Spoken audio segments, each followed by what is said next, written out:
पनाहगाह होने के बावजूद शहरी सर्द रातें फुटपाथ और रोड किनारे गुजारने पर मजबूर हैं। सड़क किनारे जब जिंदगी गुजरती है तो यकीनन मुश्किलात का सामना होता है। ये मुश्किलात क्या है ये हम लफ्ज़ों में तो बयान नहीं कर सकते। पेशावर से एक बुजुर्ग के बारे में हमें सज्जाद हैदर मिलवाएंगे भी, उनके बारे में भी बताएंगे। सज्जाद बताएगा।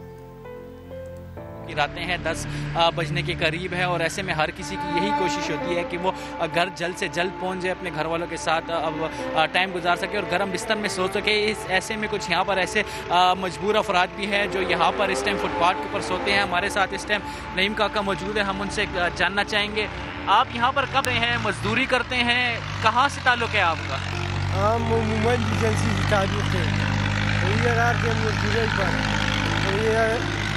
ज़्यादा आते 2 हफ्ते देर थे, वाला ये टिकट बना दिया, वापस चले गए, वापस आ गया। यार 2 दिन हो गया, काम नहीं मिलती। रात की ये मिसालें है, बस सो जाते हैं, सर्दी में काम नहीं मिलते।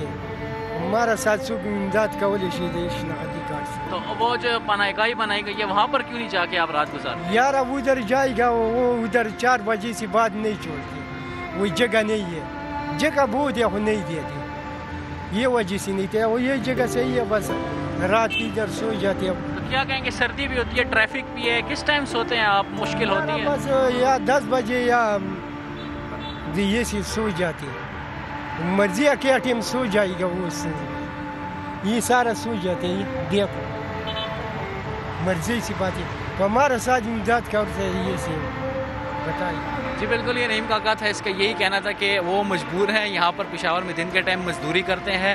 मोमंद इलाके से उनका ताल्लुक़ है, लेकिन वो जो है पनाहगाह नहीं जा सकते क्योंकि वहाँ पर 4 बजे के बाद एंट्री नहीं होती, तो इसलिए वो मजबूरन यहाँ पर इस सर्दी में रोड पर जो है सोते हैं। उनका यही कहना है कि यहाँ पर ट्रैफिक कुछ ज़्यादा होती है, जब जो ही ट्रैफिक कम होती है तो फिर वो यहाँ पर इस फुटपाथ के ऊपर ठंड में जो है रात गुजारते हैं। आपको लेकर चलते हैं पाकिस्तान के पहले मोबाइल फ्री रेस्टोरेंट में, जहां चटपटे खाने हो या मशरूबात हो, सब कुछ मिलता है बिल्कुल मुफ्त। इस ट्रक में बना रेस्टोरेंट ये कहां पर इस वक्त मौजूद है, क्या कुछ मिल रहा है और कौन है इसके पीछे, किसकी है ये काविश, ये हमें बताएंगी महक असलम। जनाब, जब मैं निकली कराची की सड़कों पर तो मैंने एक ट्रक देखा, बड़ा ही मुनफरिद रवां दवा। इस ट्रक में वो खसूसियात जो कि हर शहरी चाहता है, और वो भी मुफ्त में। आपको यहाँ पर 5 स्टार शेफ के हाथों का खाना मिलेगा, लेकिन उसकी कीमत कोई नहीं होगी। आपको यहाँ पर फ्रेश जूस मिलेंगे, शेक्स मिलेंगे, ज़बरदस्त नाश्ता मिलेगा, लेकिन बिल्कुल मुफ्त। वो कोई सदका खैरात नहीं होगा, सब कुछ इस ट्रक के अंदर है।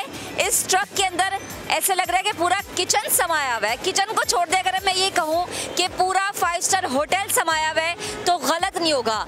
हम जफ़र भाई से भी बात करेंगे, जेडीसी के बानी है वो, उनसे बात करेंगे, उनसे जानना चाहेंगे कि इसका मकसद क्या था इस ट्रक को रोड्स पर लेकर आने का, और ऐसे कितने ट्रक हैं जो वो पाकिस्तान में इंट्रोड्यूस कराना चाहते हैं। दुनिया का पहला ये एजाज़ कराची को हासिल है कि अब ऐसा पहला मोबाइल फ्री रेस्टोरेंट आपकी सड़कों पर होगा कि कोई भूखा नहीं मरेगा। अगर किसी को खाना है तो वो ट्रक के अंदर जाकर बड़े सुकून से खाना खा सकेगा, और वो भी 5 स्टार होटल के खाने से मिलता जुलता है और बिल्कुल मुफ्त खाना होगा। तो चलते हैं और बात करते हैं ज़फ़र भाई से, उनसे जानेंगे कि क्या खसूसियात हैं इस ट्रक की, इस ट्रक के अंदर ऐसा क्या है कि इसको दुनिया का पहला ट्रक ऐसा कहा जा रहा है जो कि मोबाइल फ्री रेस्टोरेंट होगा।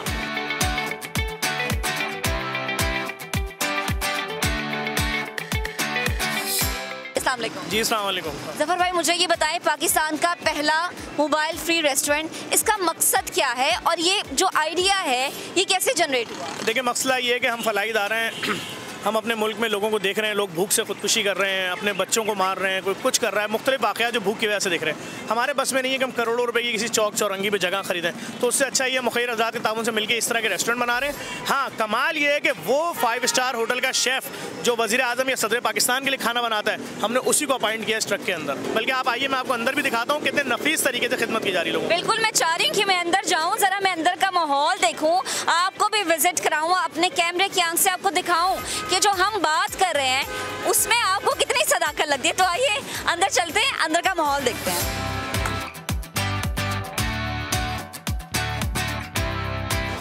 सबसे पहले अंदर आए, सैनिटाइज़र रखा हुआ है यहाँ पर, साबुन रखा हुआ है, बेसन लगा हुआ है, हाथ वॉश कीजिए, उसके बाद यहाँ पे आप अंदर बैठ जाइए। अच्छा ज़फर भाई ये क्या चीज़ है? ये पंखा लगा हुआ है हवा देने के लिए लोगों को, ये मूवेबल फैन है। बड़ा ज़बरदस्त इंतज़ाम है और ये आप देख भी सकते हैं पानी का साफ़ सुथरा निज़ाम भी है। जैसे हम कहते हैं कि कराची में पानी पीने के बड़े मसाइल हैं, तो यहाँ पे आपको वो भी नहीं मिलेगा। अच्छा मैं देख रही हूँ ये जो खाना खा रहे हैं लोग, नाश्ता कर रहे हैं इस वक्त, आप देखें यहाँ पर इनके पास नमकदानी मौजूद है, इस वक्त अंडा हाफ फ्राई ये इनको सर्व किया जा रहा है लोगों को। और ये यहाँ पर ना सिर्फ नाश्ता कर सकते हैं, बल्कि अगर अपने घर के लिए बोलेंगे, 2 बच्चे हैं, 4 बच्चे हैं, बीवी है, माँ है, उतना इनको पैक करके दिया जाएगा। और अब से थोड़ी देर बाद जो है यहाँ खाने का सिलसिला भी शुरू हो जाएगा। अच्छा मुझे ये बताएं, यहाँ पे फल भी मुझे कुछ नज़र आ रहे हैं, फ्रेश फ्रूट्स भी हैं मुझे यहाँ पे नज़र आ रहे हैं। हमारा कोई भी मेहमान यहाँ पर जो खाना खाने आता है वो हमसे कहता है कि मुझे जी केले का शेक चाहिए, अनार का शेक, तो उसको तैयार करके फ्रेश उसी वक्त दिया जाएगा। अच्छा, बिल्कुल। और इसी तरह से सिर्फ ये भी नहीं है, मैं आया किचन भी दिखाऊँ आपको, आइए। चलें जी किचन ज़रा देखते हैं और किचन की जानिब बढ़ते हैं। जो हमने शेफ़ की बात की थी वो मुझे बड़े मज़े की लग रही थी, तो मैं चाहती हूँ कि मेरे कैमरे की आंख से आप देख सकें। अंडे यहाँ पर तैयार हो रहे हैं, चाय बन रही है यहाँ पर, पराठे भी आपको मिलेंगे। और सिर्फ आप ही नहीं बल्कि अगर आपके घर वाले खाना चाह रहे हैं तो आप यहाँ से लेकर जा सकते हैं। अच्छा ज़फर भाई मुझे ये बताएं कि ये तो पहला ट्रक है ना, बाकी कितने ट्रक्स का आप सोच रहे हैं? देखिए मेरे जहन में तो ये है कि पूरे पाकिस्तान में ऐसे हज़ारों ट्रक लगा देंगे, कोई भी शख्स ये अपने बच्चों को, कोई औरत अपने बच्चों को इसलिए ना मार दे कि ना उसके पास खाने के लिए था, वो बच्चों की भूख नहीं देख सकी, कोई बाप अपने बच्चों की, अपनी बीवी की भूख नहीं देख सका। इस मुसीबत से लोगों की जान छुड़ाई जाए, तो अगर ये ट्रक हम लगा सकते हैं शहर में, मुल्क में लोगों की जान बचाने के लिए, तो हम भरपूर तरीके से लगाएंगे। पहला ट्रक कामयाब हो चुका है, अब हम दूसरे और तीसरे की तरफ जा रहे हैं। अच्छा ज़फर भाई ये जैसे ज़बरदस्त इसकी छत है, निज़ाम बड़ा बेहतरीन है, शेफ़ की जैसे आप बात करें यकीनन पे भी इनकी बड़ी अच्छी होगी, तो ये सारी चीज़ें, ये इस ट्रक पे कितना खर्चा आया होगा? देखिए इस ट्रक पे तकरीबन 3 मिलियन से ज़्यादा का खर्चा आया है। ये जो आप जिनको इस वक्त शेफ़ को देख रही हैं, ये रीजेंट प्लाजा होटल के, रमादा होटल का एक्सपीरियंस रखते हैं, 5 स्टार होटलों में काम कर चुके हैं और इस वक्त भी एक बड़ी चेन में काम कर रहे थे, वहाँ से इनको हमने हायर किया। मकसद सिर्फ ये लोगों में से एहसास महरूमी ख़त्म करें। ये शेफ़ सिर्फ वज़ीर आज़म, सदर या किसी अमीर को ही खाना पका के देगा। एक आम पाकिस्तानी किस्मत में एक ठेला शायद या किसी शादी हॉल का बचा हुआ खाना ही रखा हुआ है। मुझे जो मुखैर हज़रात पैसे दे रहे हैं उन्होंने मुझे फ्री हैंड दिया हुआ है कि तुम खाना खिलाओ, तुम्हें किसी से नहीं पूछना कि इसका मज़हब क्या है, अमीर हो, गरीब हो, ज़बान क्या है, कास्ट क्या है, कुछ नहीं। और मज़ीद अगर मुखैर हज़रात जो हैं वो अगर कंट्रीब्यूट करना चाहते हैं वो कर सकते हैं। पाकिस्तान के लिए एजाज़ की बात है ना, पूरी दुनिया में पहला कॉन्सेप्ट दिया है कि लोगों को, कोई भी शख्स अंदर आए, देखें मुख्तलिफ लोग खाना खा रहे हैं, हमें क्या मालूम कौन है, सब हमारे भाई हैं। यहाँ दूध पत्ती चाय तैयार हो रही है, दूध अलग बन रहा है, चाय अलग बन रही है, मिल्क शेक अलग है, खाना आ चुका है, अभी खाना सर्व होना शुरू हो जाएगा थोड़ी देर में। बेहतरीन किस्म के सालन, कौरमे, बिरयानी सब सर्व कर रहे हैं। मेन्यू भी ज़बरदस्त है, मेन्यू ज़बरदस्त है। आपके सामने ट्रक के इंटीरियर देखें ना आप, कितना खर्चा किया गया है। कोशिश ये की गई है किसी भी खाने वाले शख्स को ये एहसास ना हो कि मैं जहाँ खाना खा रहा हूँ ये मुफ्त का है या कुछ ऐसा एहसास नहीं। अच्छा ज़फर भाई एक चीज़ जो मेरे जहन में है, शायद मेरी जो देखने वाले नाज़रीन उनके जहन में भी हो, ये ट्रक यहाँ से मूव करेगा डिफरेंट एरियाज़ में। ये अभी आज हम इस जगह पे जो खड़े हैं ये ट्रायल है अभी हमारा, हम इसमें देख रहे हैं कि भाई इसके अंदर इलेक्ट्रिक ओवन है, तमाम चीज़ें हैं, सेंसर्स लगे हुए हैं, ये सब सही चल रहे हैं। अभी इसकी इनॉग्रेशन 2-4 दिन बाद होगी, भी ट्रायल चल रहा है सारा। और कराची के कितने एरियाज़ में इस ट्रक को घुमाने का, दौड़ाने का इरादा है? जो अगर इस ट्रक का जिम्मेदारी बन गई कि इसने शारे फैसल पे ऑफिस दफ्तरों के बाहर खड़ा होना है, तो ये वहीं खड़ा होगा डेली जाके, ताकि वहाँ जो लोग काम कर रहे हैं 15,000 16,000 रुपये तनख्वाह पर, उनके 4,000 रुपये खाने वाले बचा लिए जाए, ताकि उन 4,000 से अपने बच्चों का दूध ले लें, माँ की दवाई ले लें।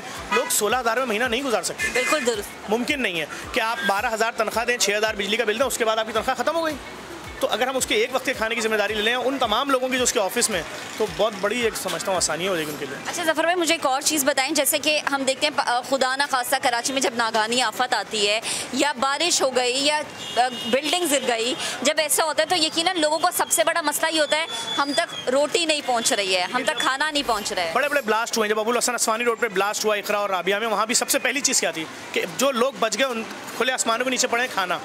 जब बारिश हुई नाज़माबाद में, जो हमारी मसीह कम्युनिटी, पूरी ब्रिज अंडरपास का पानी जब अंदर आया लोगों के घरों में, तो 800-900 लोगों के लिए एक वक्त में क्या चाहिए था? खाना। किसी भी मुसीबत में, किसी भी आफत में हमें एक दुश्वारी होती है कि हम देग लेकर जा रहे हैं, वहाँ खाना सर्व करना एक मुश्किल। ये ट्रक इतना आसान है, किसी भी साने में जाके खड़ा हो गया, ना आपको भीख मांगने की ज़रूरत है, ना अपील करने की ज़रूरत है, चुपचाप यहाँ से खाना सर्व हो रहा है, पीछे से सुजुकियाँ पका हुआ खाना लेकर आ रही हैं। अब आप अपने घर भी लेकर जा रहे हैं? हमने तो मना ही नहीं किया, आज तक किसी को मना नहीं किया। अच्छा सिर्फ कराची है, पूरे पाकिस्तान में आपका इरादा है? इस वक्त कलमा चौक लाहौर में सेंचुरी टावर के नीचे हमारा दस्तरखान बन रहा है, इस्लामाबाद में पेशावर मोड़ पे काम चल रहा है, हम पूरे पाकिस्तान में इस नेटवर्क को फैला रहे हैं। इस ट्रक को इस जैसे ट्रक, इस जैसे दस्तरखान पूरे पाकिस्तान में लगा रहे हैं। मुखय्यर हजरात का पार्टिसिपेट करना इंतहाई ज़रूरी है, क्योंकि यकीनन ये पाकिस्तानी अवाम का हक है। वो पाकिस्तानी अवाम जो कि वोट देते हैं, लेकिन फिर हम देखते हैं, हम ऐसे वाक़यात सुनते हैं, रिपोर्ट होते हैं कि माँ ने बच्चों को मार दिया क्योंकि खाना नहीं खिला सकती थी, जहर दे दिया क्योंकि घर के वसाइल इतने नहीं थे कि पाल सकती थी, या बाप ने खुदकुशी कर ली। तो ये जो ज़फ़र भाई का एक कदम है, यकीनन ये काबिल तारीफ़ इसलिए है क्योंकि बहुत सारे लोगों की ज़िंदगियों के साथ साथ सोच भी बदले कि वो हजरात जो समझते हैं कि पैसा सिर्फ उनकी जेब में जाना है, अगर वो ये सोच लें कि इसमें दूसरों का भी हक है, तो यकीनन उनकी दुनिया तो संवरेगी, उनकी आखिरत भी संवर जाएगी।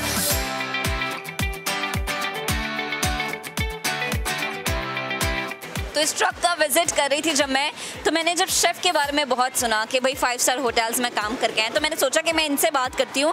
मैं जानती हूँ कि आखिर इन्होंने ऐसा क्या सोचा, ये ऐसा क्या इनके दिमाग में आइडिया था कि भाई मैंने अब उधर काम नहीं करना या मैंने ऐसी जगहों पे काम नहीं करना, बल्कि एक ट्रक में खिदमत अंजाम देनी है। तो आइए बात कर लेते हैं। अस्सलाम वालेकुम। वालेकुम सलाम। भाई मुझे बताएं कि यहाँ से पहले आपने कहाँ काम किया? यहाँ से पहले मैं शेफ़ ज़ाकिर के किचन में था, शेफ़ ज़ाकिर रेस्टोरेंट में। उससे पहले मैंने अपना स्टार्ट जो लिया था वो रमादा प्लाज़ा से लिया था। वहाँ पर 1 साल की मैंने ट्रेनिंग करी थी।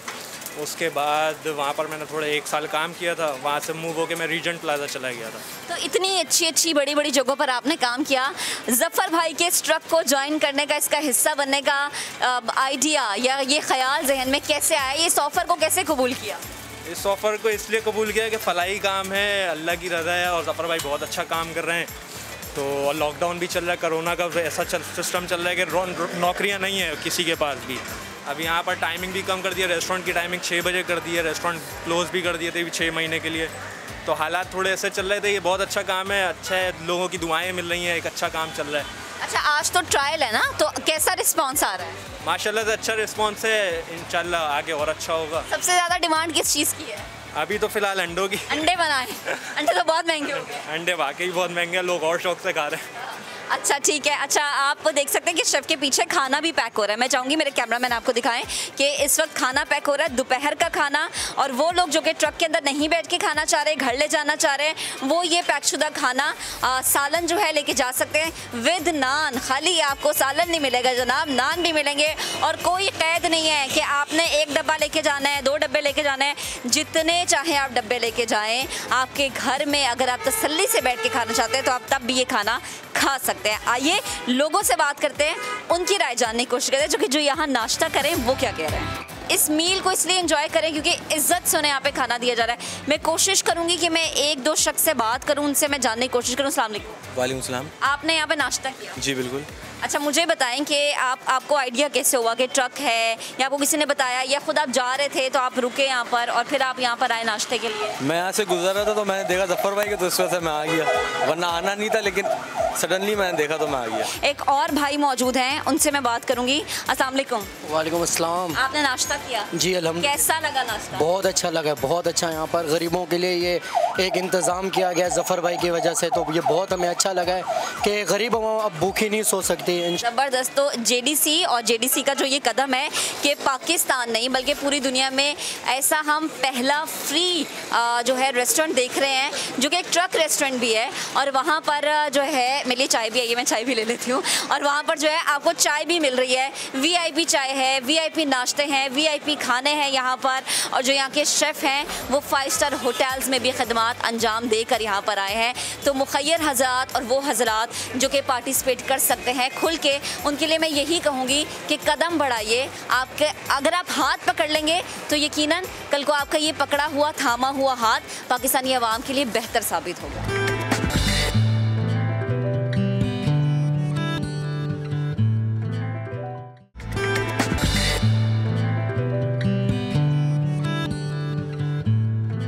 अवामी मसाइल की बात कर लेते हैं। तहरीक-ए-इंसाफ हुकूमत वैसे तो बड़ा अच्छा हम देखते हैं काम करती है, पंजाब हो जाए, KP की हो जाए, लेकिन सिंध में क्या हो रहा है? सिंध में हो ये रहा है कि यहाँ पर गैस का बहरान है, गैस गायब हो चुकी है, चूल्हे ठंडे पड़ गए हैं, अवाम गैस का इंतज़ार करने लगे। कराची में ऐसा नहीं होता था, लेकिन अब ये होने लग गया है।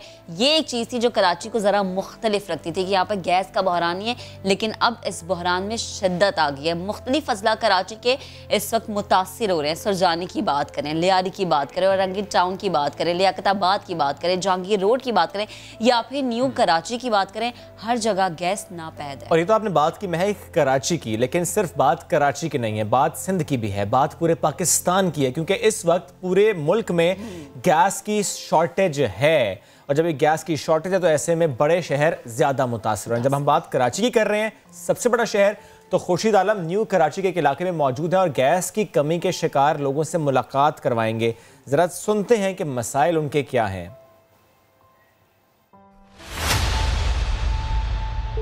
सर्दियां शुरू होते ही कराची के मुख्तलिफ इलाकों में गैस खान एक बार फिर सर उठाने लगा है।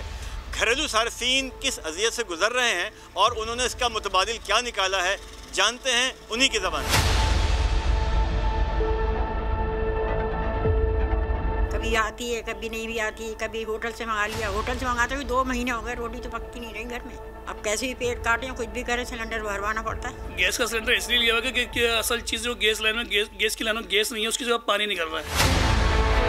उसकी जगह जो मुतबादिल यूज़ कर रहे हैं वो गैस सिलेंडर है, जो कि हमें बहुत ज़्यादा महंगा पड़ रहा है। 1200 रुपये पर महीना का हमें, और ये इजाफी खर्चा और पड़ गया है।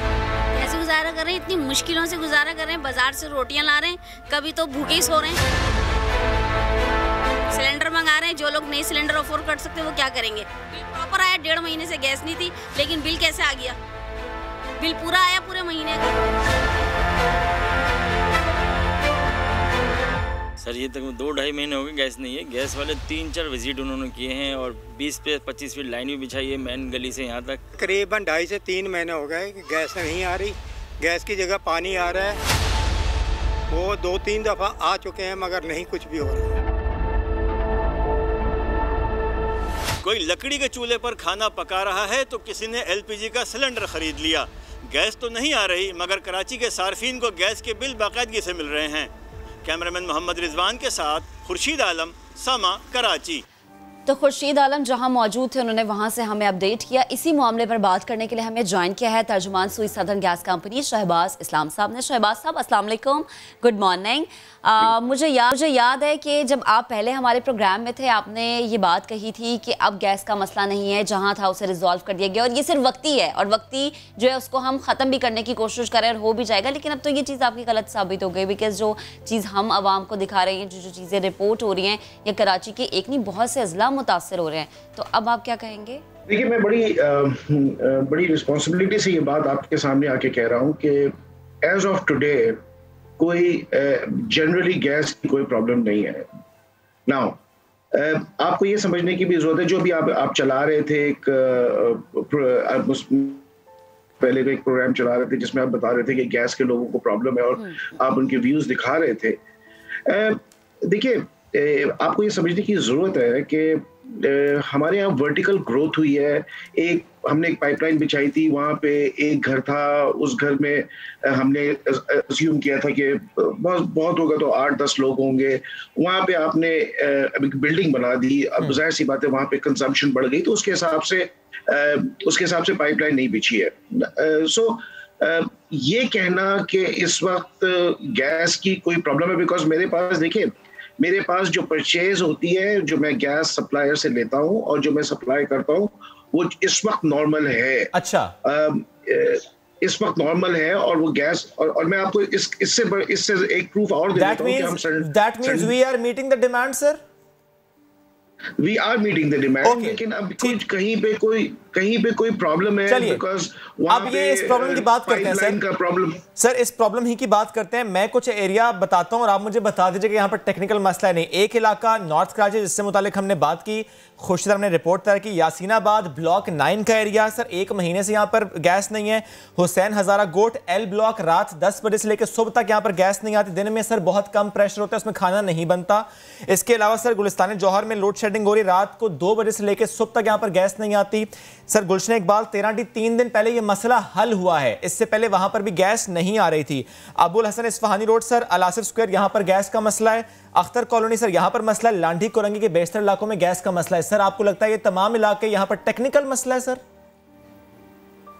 नहीं, देखिए मैं आपको फिर रिपीट कर रहा हूँ कि देखिए जहाँ अभी आपने 2-3 इश्यूज एक साथ बता दिए। पहले आपने इशू बोला कि load shedding, there is no, हमारे यहाँ सुई गैस में कॉन्सेप्ट नहीं है लोड शेडिंग का। अच्छा, हम प्रेशर प्रोफाइलिंग जरूर करते हैं। सर मुझे ये बता दें कि अगर कुछ घंटे गैस नहीं आ रही तो इसको मैं क्या टर्म दूं? लोड मैनेजमेंट कहूं उसे, लो प्रेशर कहूं, क्या कहूं? मैं आपको ये बता रहा हूँ कि हम थोड़ी सी प्रेशर प्रोफाइलिंग जरूर करते हैं, जिसमें हम ये देखते हैं कि देखिए शॉर्टेज तो है, ये कहना कि सर यही तो सवाल है सर, यही तो सवाल है सर कि शॉर्टेज कितनी है। You need to understand this कि उस शॉर्टेज को हम मैनेज करते हैं। There is a difference. देखिए पिछले साल से इस साल में सिर्फ इंडिजिनियस गैस जो है वो 150 MMCFD कम हो गया है, ठीक है। और वो 150 MMCFD इसलिए कम हुआ है क्योंकि गैस फील्ड्स जो है वो डिप्लीट हो रही है। This is natural depletion. So that's understandable. That's totally understandable. Sir मैं सवाल फिर से करता हूं, इस वक्त कराची शहर की डिमांड कितनी है सर? मुझे एग्जैक्ट फिगर दे दीजिए। देखिए डिमांड और सप्लाई का जो इस पर गैप है वो कोई 60-70 MMCFD का गैप है जिसको हम मैनेज कर रहे हैं। नाउ प्लीज अंडरस्टैंड कि ये अभी अभी आपने चलाया कि लोग परेशान हैं, और मैंने अभी मीडिया में भी चलाया और अखबारों में भी आया है कि हमारी इंडस्ट्री भी बंद है। जस्ट फॉर योर इंफॉर्मेशन, और मैं आपके जरिए बताना चाहता हूं लोगों को कि इंडस्ट्री हम नॉर्मली संडे क्लोजर होती है। अच्छा। हमने इस संडे 50% क्लोजर नहीं करी है। दिस इज अ साइन कि गैस की हमारे पास शॉर्टेज उतनी नहीं है जितनी हमें इस वक्त मीडिया बता रही है। नाउ सर इंडस्ट्री, चलिए पहले आप जवाब just bear with me, just bear with me. Coming to your part के जो आपने इलाकों के नाम लिए, देखिए मेरे पास एक दफा हमारे किसी चैनल ने ये भी चला दिया कि जो मेरा कॉल सेंटर है वो बंद हो गया है और उसमें कोई क्रैश हो गया है। There was nothing like this. हमारी रिकॉर्डिंग होती है, 119924/7 चल रहा होता है। हमारे पास जनरली कंप्लेंट्स आ रही हैं और आपने खुद बताया कि जौहर में इशू सॉल्व हुआ है। आपने एक मसला बताया कि 1 महीने जो है वो गैस नहीं आ रही है। This is not because of the shortage of the gas. Sir यही तो मेरा सवाल है सर कि देखिए मैं जब बात कर रहा हूं ना कि शॉर्टेज है, तो मैंने बिल्कुल अप्रिशिएट किया है।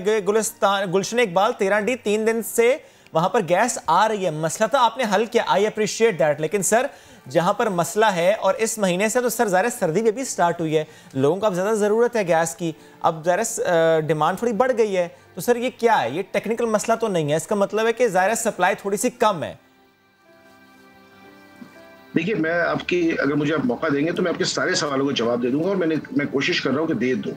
आपने एक मसला बताया कि उसका वो मैंने दे दिया। दूसरा मसला आपने बताया कि 1 महीने से कहीं गैस नहीं आ रही। No, that is not because of the shortage, that is because of certain technical issues. कोई पाइपलाइन का कोई इशू होगा, वहाँ कोई रोड कटिंग का इशू होगा।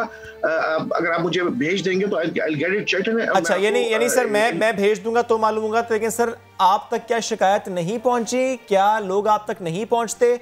क्या सुई सदरन को लोग नहीं बताते कि उनके इलाके में मसाइल? अगर बताते हैं तो सर आप मुझे बता दें कि इस वक्त कराची के किन इलाकों से शिकायत आप तक मौसूल हुई है? देखिए मेरे पास कस्टमर मुझे कंप्लेन करे उसके 5-6 जरिए हैं।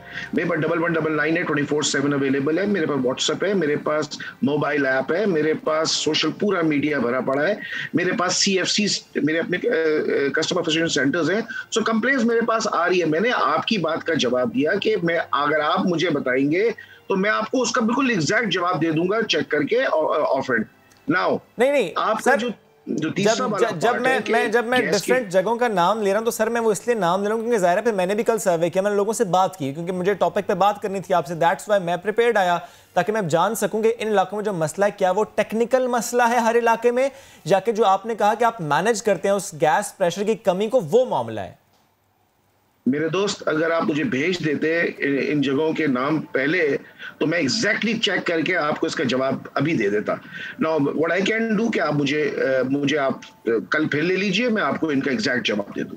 अच्छा, अब सर फिर मेरा वही पॉइंट है कि जो गैस प्रेशर कम है जिसको आप मैनेज करने की कोशिश कर रहे हैं सर, डज दैट मीन कि कुछ घंटों में गैस नहीं आएगी, प्रेशर कम होगा? ये ऐसे ही मैनेज होता है सर और ऐसे ही मैनेज होगा?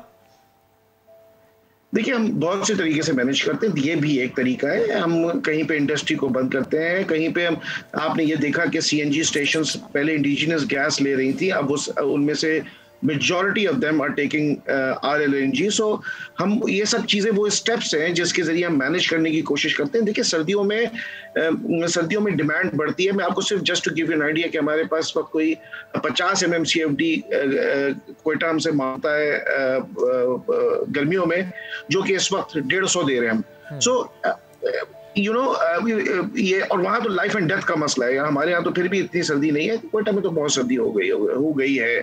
सो शॉर्टेज इज देयर। जो आप कह रहे हैं कि लोगों के यहाँ बिल्कुल गैस नहीं आ रहा है, ये वो चीज़ है जो कि हमारे पास generally not, it is not because कि हमारे पास गैस की शॉर्टेज है और वो नहीं आ रही। वो टेक्निकल इशू है, यानी जहां पर गैस इस वक्त कराची में नहीं आ रही, जिस भी इलाके में बिल्कुल नहीं आ रही, दैट मींस वो टेक्निकल इशू है। एग्जैक्टली ठीक। अब सर मुझे ये बता दें कि ये जो इस वक्त हम गैस की शॉर्टेज फेस कर रहे हैं, जिसको आप मैनेज करने की कोशिश कर रहे हैं, क्या ये डिमांड एंड सप्लाई का गैप दिसंबर में और बढ़ जाएगा सर, क्योंकि डिमांड बढ़ जाएगी?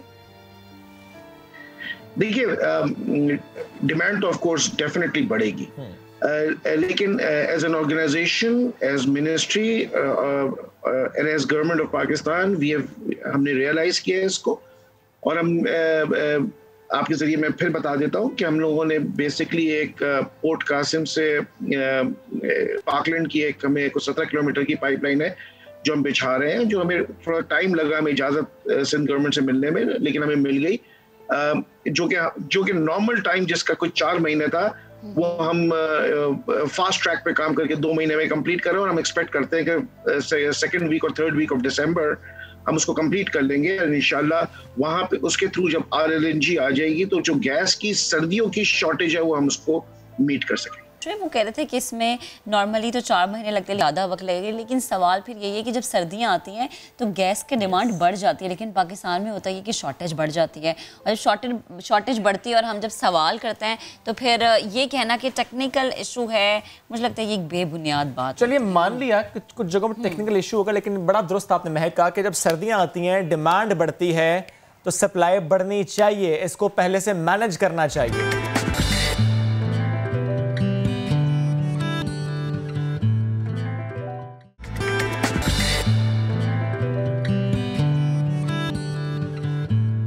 Welcome back. अब हम बात करेंगे तालीमी इदारों की, जो कि हो चुके हैं बंद। बच्चों को बहुत ज़्यादा खुशियाँ हो रही हैं, लेकिन वालिदैन के फिर से इम्तिहान शुरू हो गए, क्योंकि हम देखते हैं कि जब बच्चों की ऑनलाइन क्लासेस होती हैं तो ये वालिदैन के लिए बहुत ज़्यादा चैलेंजिंग होता है। अब फिर से टेक्नोलॉजी का सहारा लेना पड़ेगा।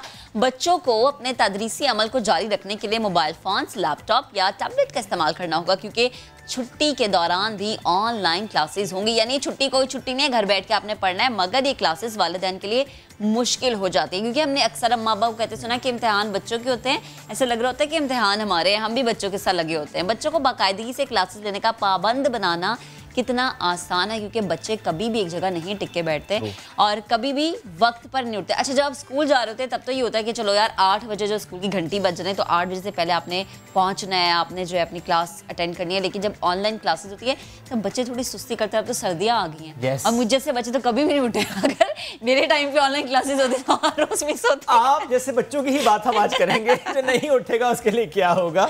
इसी पर हमें ज्वाइन करिए डॉक्टर फरीहा नाज, माहिर नफ्सियात है। गुड मॉर्निंग डॉक्टर साहिबा, कैसी हैं आप?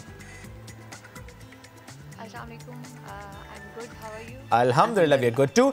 अच्छा डॉक्टर साहिबा, ह्यूमन ब्रेन की जब हम बात करते हैं, वी आर वेरी अडॉप्टिव, हालात जैसे भी हों हम अडॉप्ट करते हैं। तो बच्चों से मुतालिक हम समझना ये चाह रहे हैं कि जब ऑनलाइन क्लासेस की तरफ हमने शिफ्ट किया, ज़ाहिर है वो ज़रूरत थी, क्योंकि कोविड-19 की सेकेंड वेव है, स्कूल्स नहीं जा सकते, स्कूल्स बंद हैं, हमने ये करना है, हमने इस तरह से पढ़ना है। क्या बच्चों का दिमाग इसको एक्सेप्ट करने में दुश्वारी का सामना करता है या कि नहीं, वो जल्दी अडॉप्ट कर लेते हैं? क्योंकि जाहिर है मोबाइल नया नहीं है, टैबलेट नया नहीं है, सिस्टम नया नहीं है, इंटरनेट का इस्तेमाल बच्चे के लिए नया नहीं है। उसमें पहली बात तो मैं ये करना चाहूँगी कि ये जो जैसे ही कोरोना पेंडेमिक स्टार्ट हुआ और उसके बाद ऑनलाइन क्लासेस का एक सिस्टम स्टार्ट हुआ, तो उसमें सबसे पहली बात ये कि बच्चों ने इस चीज़ को एज अ वेकेशन लेना शुरू कर दिया। Families, I have seen so many families कि वो भी जैसे आपने बात की कि ये टैबलेट का इस्तेमाल, आई मीन लैपटॉप और ये इन सारी चीज़ों का इस्तेमाल तो बच्चे पहले भी कर रहे थे, लेकिन ऑनलाइन क्लासेस का जो कॉन्सेप्ट है उसमें उन्हें एक लीवरेज मिल जाती है। अब जैसे बहुत सारे बच्चे ऐसे हैं कि वो अटेंडेंस लगवा के उसके बाद वो इधर उधर हो जाते हैं, they don't attend the class. I mean सिर्फ उन्हें ये है कि वो एक्टिव हैं, लेकिन वो सिर्फ उन्हें ये है कि हाँ ठीक है हम क्लास ले रहे हैं, लेकिन they are not getting the knowledge जो कि टीचर उनको इम्पार्ट कर रही हैं, लेकिन वो उसको सुन नहीं रहे हैं। सो उनके लिए जो है ना वो एक फ़न का एक एलिमेंट हो गया। प्लस ये कि वो इससे पहले जब एक ब्रेक मिला तो वो उसके ड्यूरिंग उनकी एक हैबिट बन गई कि ऑनलाइन क्लासेस हो रही हैं, तो उसमें ये होता ही है कि रूटीन ख़राब हो गई। उसमें बच्चों ने ऑनलाइन जो है वो क्लासेस जब लेनी तो उसके बाद वैसे ही एक तो टाइम पीरियड शॉर्ट हो गया, उन्होंने उसमें उन्होंने अदर दूसरी जो एक्टिविटीज़ हैं उसमें अपने आप को इन्वॉल्व करना शुरू कर दिया। तो साइकोलॉजिकली उन्होंने इस चीज़ को एक्सेप्ट कर लिया कि अच्छा ठीक है, दो के हम एक बहुत एक क्रॉनिक एक क्रूशल टाइम से गुजर रहे हैं और गुजर रहे थे, लेकिन फैमिलीज़ ने भी और बच्चों ने भी उस चीज़ को एक लेयर टाइम और एक वेकेशंस के तौर पे लेना शुरू कर दिया कि जैसे मूव कर जाना, किसी के घर चले जाना, बच्चे इंजॉय कर रहे हैं और ऑनलाइन क्लासेस को बच्चे सीरियस नहीं लेते। और डॉक्टर साहबा मैं बिल्कुल बच्चों की इन्हीं आदत की बात करना चाह रही हूँ कि जो बच्चे आदतें अपना लेते हैं कि ज़्यादा फिर मोबाइल इस्तेमाल करना, देर से सोना या फिर किसी के घर चले जाना, ज़्यादा घूमना फिरना कर देना। इवन ये छुट्टियाँ नहीं होती लेकिन बच्चे इसको छुट्टियाँ कंसिडर कर रहे होते हैं, तो ये चीज़ बच्चों की नफ्सियात पे कितना असरअंदाज होती है? देखिए बहुत ज़्यादा ये काफ़ी आई थिंक इसमें मैं ये कहना चाहूँगी कि काफ़ी हद तक जो है ना ये इसका बुरा इम्पैक्ट पड़ता है उनकी साइकोलॉजिकल जो है वो हेल्थ है उसके ऊपर, उनकी मेंटल हेल्थ इस तरह से, बिकॉज उनकी हैबिट फॉर्मेशन इस तरह से हो जाती है, उनका माइंड इस चीज़ को एक्सेप्ट कर लेता है और वो जो है स्टडीज़ की तरफ जिस तरह से उनका एक सीरियस एटीट्यूड होता है वो उतना सीरियस नहीं रहता। जैसे ऑनलाइन जो एग्ज़ाम्स हुए हैं उस तरह से बच्चों ने एग्ज़ाम्स नहीं दिए, ऑनलाइन क्लासेस को उस तरह से नहीं लिया, इसी तरह से उन्होंने उसके ड्यूरिंग अपनी, अब जैसे बच्चा एक क्लास ऑनलाइन क्लास अटेंड कर रहा है तो वो अटेंड कर रहा है तो अब पेरेंट्स का अगर चेक नहीं है या कुछ भी बच्चा अकेला बैठा हुआ है तो वो एक्टिव तो है लेकिन वो साथ साथ वो गेम प्ले कर रहा है, कुछ और देख रहा है, मल्टीपल विंडोज किसी और एक्टिविटी में अपने आप को वो बिजी कर रहा है, तो उसकी डिफरेंट हैबिट्स डेवलप हो जाती हैं और साइकोलॉजिकली वो इस चीज़ को एक्सेप्ट कर लेता है कि नहीं मतलब this is something which is fun. So वो उसको सीरियस, वो नॉन सीरियस एटीट्यूड हो जाता है और एक वो हैबिट फॉर्मेशन का कहते हैं ना कि इट टेक्स ओनली 7 days कि आपकी एक हैबिट डेवलप हो जाए, तो वो 7 days के अंदर आपकी एक हैबिट डेवलप हो जाती है। Then we also say habit is second in nature, फिर वो वाकई खत्म नहीं होती, वो बिल्कुल ख़त्म नहीं होती। और उसमें यह है कि देखिए क्लासेस जब आप ऑनलाइन क्लासेस ले रहे हैं और अगर आपको पता है कि आपके बच्चों की, देखिए बहुत सारे पेरेंट्स हैं जिनको अपने बच्चों की नेचर का अंदाज़ा होता है कि अच्छा कुछ बच्चे हैं वैसे ही रिबेलियस होते हैं, वो स्कूल जाने के लिए भी बहुत कम उनको ड्रैग करना पड़ता है, उनको समझाना पड़ता है, उनको खींच के लेके जाना पड़ता है। लेकिन कुछ ऐसे होते हैं बच्चे जो कि खुद इतने कीन होते हैं, उन्हें खुद इतना जो है ना वो पढ़ने का शौक़ होता है, उन्हें क्लासेस अटेंड करने का, जिन्हें जो कंपटीशन में आना चाहते हैं, लेकिन यहाँ पे पेरेंट्स का बहुत इंपॉर्टेंट रोल होता है। अब यहाँ पे ऑनलाइन क्लासेस का जहाँ तक मेरे पास क्योंकि बहुत सारे पेरेंट्स आते हैं और जब अपने बच्चों के बारे में बात करते हैं तो मैंने जहाँ तक जितना मेरा एक्सपीरियंस रहा है पेरेंट्स के साथ और बच्चों के साथ, तो मैंने ये चीज़ ऑब्ज़र्व किया कि वो पेरेंट्स जो कि अपने जो बच्चों को देख लेते हैं कि अच्छा ठीक है बच्चा ऑनलाइन क्लास ले रहा है, वो जाके ये भी नहीं देखते कि अच्छा ठीक है वो वाकई में ले भी रहा है या नहीं। I have heard so many stories, बच्चे क्या करते हैं हैंड्स फ्री लगाते हैं, क्लास में एक्टिव होते हैं और उसके बाद सो जाते हैं, क्लास एंड हुई उसके बाद उठ गए। सो इट्स जस्ट लाइक कि उसमें सबसे बड़ा फैक्टर यहाँ पे मैं मेंशन करना चाहूँगी कि जो एक वो जो हैबिट, एक रूटीन ख़राब हुई है वो ये हुई है कि बच्चों ने पूरी रात जागना शुरू कर दिया है। रात को वो पूरी रात अपनी वो डिफरेंट एक्टिविटीज़ में, नेटफ्लिक्स, ये गेम्स, ये इन चीज़ों में अपने आप को बिजी रख लिया। और दिन में जो है वो जब ऑनलाइन क्लासेस होती है तो फिर सो जाते हैं, क्लासेस के ड्यूरिंग सो लिया। हाँ, और फिर इसीलिए कहते हैं ना कि रात की जागी आंखें ऑनलाइन क्लासेस में क्या बढ़ती होंगी। डॉक्टर साहब मुझे ये बताएं कि फिर वालिदैन क्या किरदार अदा कर सकते हैं बच्चों को कंट्रोल करने में? चले रूटीन एक ये सेट होगी कि आपने उनको जल्दी सुला दिया, लेकिन इस चीज़ को वालिदैन कैसे मेक श्योर करें कि अच्छा ऑनलाइन क्लास में बच्चे का इंटरेस्ट उतना है जितना वो स्कूल में जाके क्लास में अपना इंटरेस्ट लेता है? इस चीज़ को कैसे फिर जो है मेक श्योर करना? देखिए, उसमें सबसे पहली बात तो ये है कि parents have to have a strong check on their kids.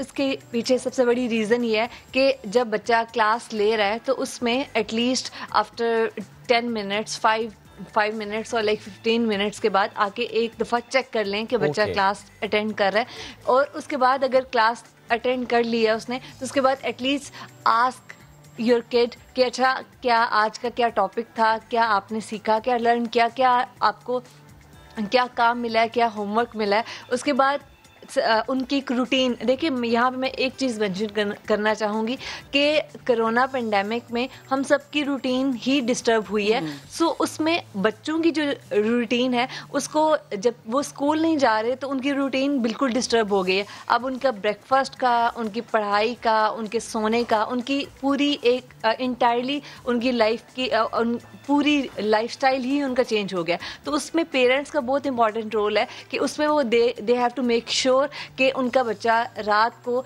Time के ऊपर वो उसको टाइम के ऊपर यानी डॉक्टर साहिबा, ये पेरेंट्स का एक अहम रोल होगा इसमें कि बच्चे की रूटीन को उन्होंने किस तरह से कंट्रोल करना है कि जैसे पहले वो वक्त पर उठता था उसी टाइम पर उठे, वक्त पर नाश्ता करता था उसी वक्त नाश्ता करे, उसी चीज को एग्जैक्टली। और डॉक्टर साहिबा, ये कितना जरूरी है, चेंज कर दिया ना, ये कितना जरूरी है कि बच्चा कर दिया ना। डॉक्टर साहब, ये कितना जरूरी है कि बच्चा ऑनलाइन क्लास लेने से पहले बिल्कुल उसी तरह तैयार हो जैसे वो स्कूल जाने के लिए तैयार होता है, क्योंकि ये ना हो a yawning kid gets up and takes class, ऐसा नहीं होना चाहिए।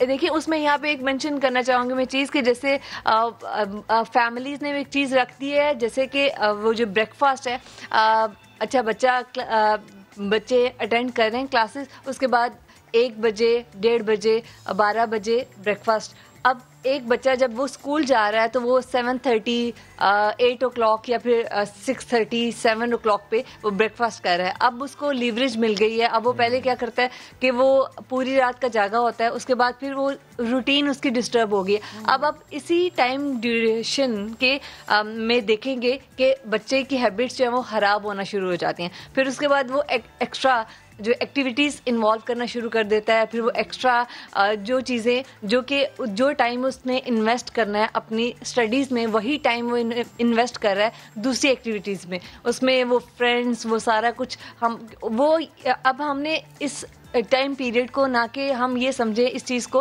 कि ये जो क्रूशियल टाइम पीरियड है, इसमें बच्चों के ऊपर ध्यान देने की ज़रूरत है, उनका ध्यान रखने की ज़रूरत है ताकि उनकी हैबिट्स ख़राब ना हो। और ये मेरे ख्याल से पहले से ज़्यादा वालिदैन को ध्यान रखने की ज़रूरत है। वालिदैन को पहले से ज़्यादा चेक एंड बैलेंस रखना चाहिए अभी के टाइम, क्योंकि ये कोर हैबिट्स आपकी डेवलप होती है ना। देखिए, ये वो टाइम है यहाँ जिसमें आपकी कोर हैबिट्स, आपकी पर्सनैलिटी की एक डेवलपमेंट हो जाती है। सो आपकी पर्सनैलिटी की डेवलपमेंट अगर इस तरह से हो जाएगी तो वो for the rest of the your life वो ऐसे ही रहेगी। फिर आप जब पेरेंट्स कंप्लेन करते हैं कि नहीं हमारा बच्चा ये करना शुरू हो गया, उसकी ये आदतें हो गई हैं, उसको बिहेवियर इश्यूज स्टार्ट हो गए हैं, फिर वो बाद में कंप्लेन करते हैं जब वो कहते हैं ना कि वो पानी सर से गुजर जाता है। सो उससे पहले ही they have to take some preventive measures कि थोड़ा अपने बच्चों के ऊपर चेक रखना शुरू करें, अपनी रूटीन को भी। अच्छा, एक और फैक्टर भी है यहाँ पे कि पेरेंट्स ने अपनी रूटीन भी चेंज कर ली है।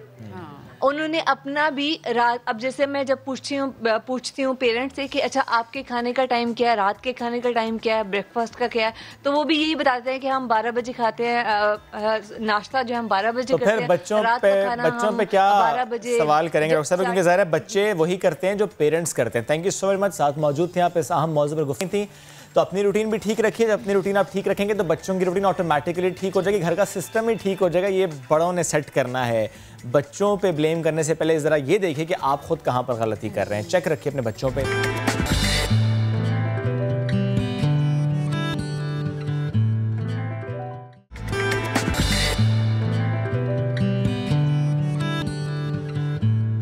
एक और मुश्किल है जो कि उन लोगों को दरपेश होती है जिनके कोई घर नहीं होते, जो कि फुटपाथ पे रहते हैं शुएब, जो कि पार्क्स में हम देखते हैं, खुले पार्क्स में रहते हैं, पुल के नीचे उन्होंने अपना बसेरा किया होता है। अब उनके लिए सर्दियों में इकदामात यकीनन होने चाहिए। और स्पेशली महक, जब हम बात करें उनकी जो कि रात बाहर गुजारते हैं, तो ऐसे में क्यों ना हम बात गार्ड्स की करें कि वो गार्ड्स जो कि हमारे सिक्योरिटी के लिए पूरी रात जागते हैं और उनके लिए रातें जागना इस सर्दी में ख़ासा मुश्किल होता है। उन शहरों में जहाँ पर ठंड ज़्यादा होती है, उनका एहसास करना हमें ख़ुद करना है। उनका एहसास, क्योंकि ज़ाहिर है वो कहीं जाकर सो नहीं सकते, उन्हें गर्म बिस्तर मैसर होता नहीं है, क्योंकि उन्होंने जागना होता है हमारे लिए, उन्होंने जागना होता है हमें महफूज रखने के लिए। और ऐसे में अगर हम उनकी बात करें कि जिस तरह महक ने भी कहा कि जो फुटपाथ पर सोते हैं, जो ऐसे मज़दूर अफराद हैं, मज़दूर तबका है जो कि अपने शहरों से, अपने घरों से दूर कहीं रोज़गार कमाने जाते हैं, लेकिन उनके पास छत नहीं होती, उनके पास रात सोने के लिए बिस्तर नहीं होता। उनके लिए सोचा किसने? इमरान खान ने। सोचा किसने? पाकिस्तान तहरीक इंसाफ की हुकूमत ने। तब्दीली सरकार की यही तो तब्दीली है जो हम सबको पसंद आई कि गरीबों का, मजबूरों का, बेसहारों का वो सहारा बने। ऐसी पनागाहें बनाई मुख्तलिफ शहरों में कि जहाँ पर सख्त सर्दी और खुले आसमान तले रात गुजारने वालों की तो काया ही पलट गई। उनकी ज़िंदगी में सहूलत और आसानी आ गई, गर्म बिस्तर उन्हें मैसर आ गया। अरहम खान की इसी पर रिपोर्ट आपको दिखाते हैं। जाड़े की यखबस्ता रातों में बेघर परदेसी मजदूर और मेहनत कश कभी इस्लामाबाद पाथों पर खुले आसमान तले कांपते ठिठुरते थे, ठंड की बारिश में किसी पुल के नीचे, किसी दीवार की ओट में पनाह ढूंढते थे। लेकिन इन बेसहारों को अब बड़ा सहारा मिल चुका है पनाहगाहों की सूरत में। इधर इन्हें क्या सहूलियात दी जा रही हैं और इस हवाले से इनका क्या कहना है, आइए जानते हैं। मैं सवाबी का रहने वाला हूँ।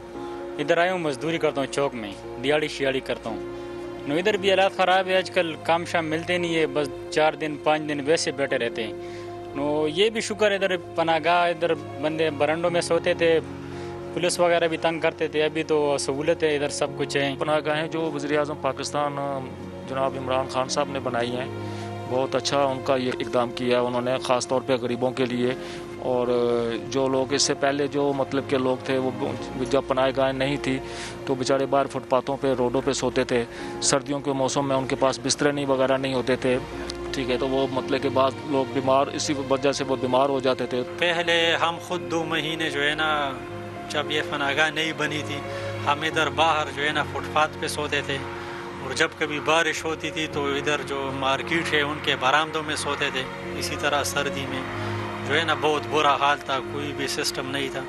अभी ये जो पनाहगाह बनी हुई है, इसकी वजह से जो है ना बहुत से मतलब लोगों को फायदा है, सहूलियात हैं। सर्द मौसम की शिद्दत में गरम बिस्तर की हिद्दत अपने जैसों के साथ इज्जत से गुजर बसर हो जाए तो कोई भला मुतमईन क्यों ना हो, और गरीबों मजबूरों का एहसास करने वालों को दुआएं क्यों ना दें। पनाहगाह में सिर्फ जाड़े की रातें ही सुकून से बसर नहीं होती, 3 वक्त ताज़ा खाना भी मिलता है और आर्जी बसेरे के बासियों को तिब्बी सहूलियात समेत आसानियाँ तो कई मुयस्सर। लेकिन यहाँ मेहमान बनने वालों की छान पटक पूरी तरह की जाती है, वो भी किसी की इज्जत नफ्स मजरूह किए बगैर। बेनिफिशरी हो, वो पिंडी इस्लामाबाद से बाहर के रेजिडेंट हो, उनका वैलिड CNIC हो और वो 18 ईयर से अबव। जैसे कोई बेनिफिशरी यहाँ पे नाइट स्टे के लिए आते हैं तो हम मेन गेट पे उनकी बाकायदा बॉडी चेकिंग उनकी होती है। उसके बाद उनको हम डाटा एंट्री ऑपरेटर का जो रूम है उनमें ले आते हैं, उनकी पिक्चर बनती है, उनकी बायोमेट्रिक वेरिफिकेशन होती है, उनके CNIC को प्रॉपर्ली चेक करके और उनकी रजिस्ट्रेशन करके एक हमारा जो मिनिस्ट्री ऑफ एहसास का और बैतुल माल का सॉफ्टवेयर है उसमें एंटर करके जब वो सॉफ्टवेयर उसको ओके करता है, रजिस्ट्रेशन कंप्लीट होती है, तो फिर उसके बाद हम उनको फर्स्ट कम फर्स्ट सर्व की बेस पर बेड अलॉट करते हैं। आफ्टर 3 कंसेक्टिव नाइट्स 7 डेज़ का गैप देना है एंड फिर डे कैन स्टे है। शाम 6 बजे से लेके शाम 9 बजे तक हमारा रजिस्ट्रेशन का टाइम है और सुबह 6 से लेके 7:30 बजे तक वो स्टे कर सकते हैं। 7:30 के बाद फिर उनको हम नाश्ता वगैरह करवा के प्रॉपर तो उनको भेज देते हैं। वजीर आजम के फोकल पर्सन बराए पनागाहें नसीमुर रहमान ने बताया कि लंगर खाने और पनागाहें तो जितनी ज्यादा बनाई जाएं उतनी ही कम हैं। अलबत्ता वजीर आजम इमरान खान के विजन के मुताबिक इन पनागाहों के बासियों को जरूरी सहूलियात इज्जत के साथ फराहम करने की हर मुमकिन कोशिश की जा रही है, वो भी कोरोना SOPs की मुकम्मल पासदारी करते हुए। 2018 में जब प्राइम मिनिस्टर साहब ने लोगों को सर्दी में ठिठुरते हुए देखा तो उन्होंने कहा कि ये चीज़ गैर मुनासिब है, ये हमारी रवायात के ख़िलाफ़ है, ये इस्लामी कदरों के ख़िलाफ़ है, ये इंसानियत के ख़िलाफ़। तो जल्दी से मेक शिफ्ट टेम्प्रेरी पनाहगाहें बना दी गई और तकरीबन आप ये समझें कि 100 से ज़्यादा पनाहगाहें जल्दी से इस्टेब्लिश हो गई। अब जो यहाँ पे ठहरे हुए हैं ना, इसमें से 60% लोग खुले आसमान के नीचे ओपन उसके अंदर रहते थे। सर्दी के अंदर बीमारी भी होती थी, नज़ला, जुकाम, खांसी, 2 दिन काम किया, 4 दिन बीमार रहे। एक पनाहगाह के अंदर तकरीबन 100 लोगों के रात को सोने की सहूलत मौजूद है। साफ़ सुथरा बिस्तर, तकिया, कंबल और प्रॉपरली हीटेड वो और क्रॉस वेंटिलेशन, क्योंकि साथ साथ हम कोरोना वायरस की जो दूसरी लहर है उसके लिए हम बहुत ज़्यादा कंसर्न हैं। मास्क के बगैर पनाहगाह के अंदर कोई नहीं आ सकता, ना वो ठहर सकता। हाथ धोए बगैर, हाथ धो खाना लो, हाथ धो अंदर आओ, हाथ धो फिर सो। इस्लामाबाद में और रावलपिंडी को मिला के एक दिन के अंदर या एक हफ्ते के अंदर तकरीबन 3500 लोग रात को चैन से सोते हैं। खाने वाले रावलपिंडी और इस्लामाबाद में मैं कहूँ कि हर हफ्ते तकरीबन 40,000 लोगों को 40,000 people गरम न्यूट्रिशियस खाना मिलता है। बाल बच्चों की रोजी रोटी के लिए परदेस काटने वाले हों या मकामी बेघर अफराद, कहते हैं हुकूमत का एहसास प्रोग्राम इतनी सख्त सर्दी में किसी बड़ी नेमत से कम नहीं। कैमरा टीम के साथ अरहम खान, समा, इस्लामाबाद।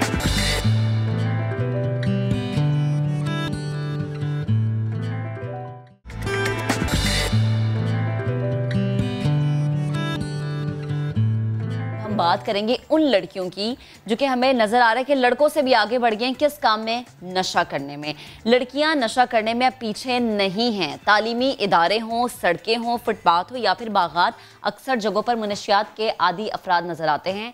वफाकी वजीर बराए इंसदाद मुनशियात आज़म सवाती ने समा को एक इंटरव्यू दिया और इस इंटरव्यू में बताया कि मैक्सिको सिटी की तरह कराची को भी, यानी पाकिस्तान का सबसे बड़ा शहर कराची जिसे ड्रग कैपिटल कहा जा चुका है, ये ड्रग कैपिटल बन गया है। ये भी इंकशाफ किया अपने इस इंटरव्यू में कि लड़कों की निस्बत लड़कियों में ड्रग्स का इस्तेमाल ज्यादा हो गया है। उन्होंने बताया कि तालिबात को बचाने के लिए मोबाइल ऐप तैयार कर रहे हैं। अगर मैं बात कर लूँ 2013 के नेशनल सर्वे और सरकारी अदादोशुमार की, तो उसके मुताबिक पाकिस्तान में नशा करने वाले अफराद की तादाद 67 लाख थी। लेकिन जब हम ये बात करें 2013 की, यहाँ पर हमें जहन में ये रखना चाहिए कि 2013 के सर्वे को अगर देखते हुए हम एक ऐप लॉन्च करें तो हमें एक रीसेंट सर्वे करना चाहिए गवर्नमेंट को कि ऐप लॉन्च करने से पहले आपको पता हो कि अभी जो मौजूदा अदादोशुमार है वो कहाँ तक है, वो किस सतह को छू गए हैं, आया उसमें लड़कियों की तादाद ज्यादा हो गई है या फिर कोई और मसला है। अच्छा, यूं तो हम आज बात कर रहे हैं कराची की कि जिससे मुतालिक कहा गया कि ये ड्रग कैपिटल बन चुका है और चंद साल पहले इस्लामाबाद से मुतालिक भी ऐसा कहा जाता था कि इस्लामाबाद की जितनी यूनिवर्सिटीज़ हैं, जितने कॉलेजेस हैं, वहाँ पर भी स्टूडेंट्स ज़्यादा से ज़्यादा ड्रग्स इस्तेमाल कर रहे हैं। लेकिन अभी हम बात लाहौर की भी कर लेते हैं कि लाहौर ज़ाहिर एक बड़ा शहर है और वहाँ से मुतालिक भी खबरें यही हैं कि वहाँ पर भी ड्रग्स का इस्तेमाल खुलेआम हो रहा है। इस वक्त जो आप मैप हम दिखा रहे हैं, यहाँ पर वो इलाके 25 ऐसे इलाके हैं जहाँ पर नशों का इस्तेमाल ज़्यादा होता है। कुछ ऐसे पार्क्स हैं, कुछ ऐसे चौक्स हैं जहाँ पर नशों के आदी अफराद को देखा जाता है। ये वो इलाके हैं most affected areas of Lahore जहाँ पर नशे का इस्तेमाल बहुत आम हो चुका है। और दूसरी जानिब अगर हम UN रिपोर्ट की बात करें तो पाकिस्तान में 76 लाख अफराद नशे की लत में मुब्तला हैं, जिसमें 78% मर्द और 22% ख़वातीन हैं। हर साल पाकिस्तान में 40,000 अफराद नशा करते हैं, यानी नशा करना शुरू करते हैं, वो स्टार्ट करते हैं, वो पहला कदम लेते हैं। पंजाब की बात करें, पिछले कुछ सालों में इंजेक्शन के ज़रिए नशा करने वालों की तादाद में तेज़ी से इजाफा हुआ है। ये बात आज हम इसलिए कर रहे हैं कि वो चाहे लड़का नशा करे या चाहे वो लड़की नशा करे, तो जाहिर है हमें इस पर बात करना ज़रूरी है कि हमें इनको बचाना है। ये कौम का मुस्तकबिल है, मुस्तकबिल है। ये हम ये नहीं कह सकते कि एक लाइटर नोट पे एक बात की जाती है कि लड़का अगर सिगरेट पिए तो फेफड़े ख़राब होते हैं, लड़की अगर पिए तो कैरेक्टर ख़राब होता है। ये बात तब की जाती है जब कहा जाता है कि अगर लड़का पी रहा है उसके आप फेफड़ों की बात करें तो लड़की को आप इस तरह क्यों टैग करते हैं। तो मैं ये बात सिर्फ इसलिए करना चाहूँ, वो लड़का हो या लड़की हो, वो नशा अगर इस्तेमाल कर रही है या कर रहा है तो हमें उसको बचाना है। और अगर इस माशरे में जिसमें हम देखते हैं कि लड़कियों की तरबियत पर ज़्यादा फोकस होता है, जिस माशरे में हम ये देखते हैं कि लड़कियों को उस तरह से घरों से बाहर निकलने की इजाज़त नहीं होती, ये वो माशरा है जहाँ पर लड़कियों को घरों में रखा जाता है, वो माशरा लड़कियों को आज़ादी उस तरह से नहीं होती।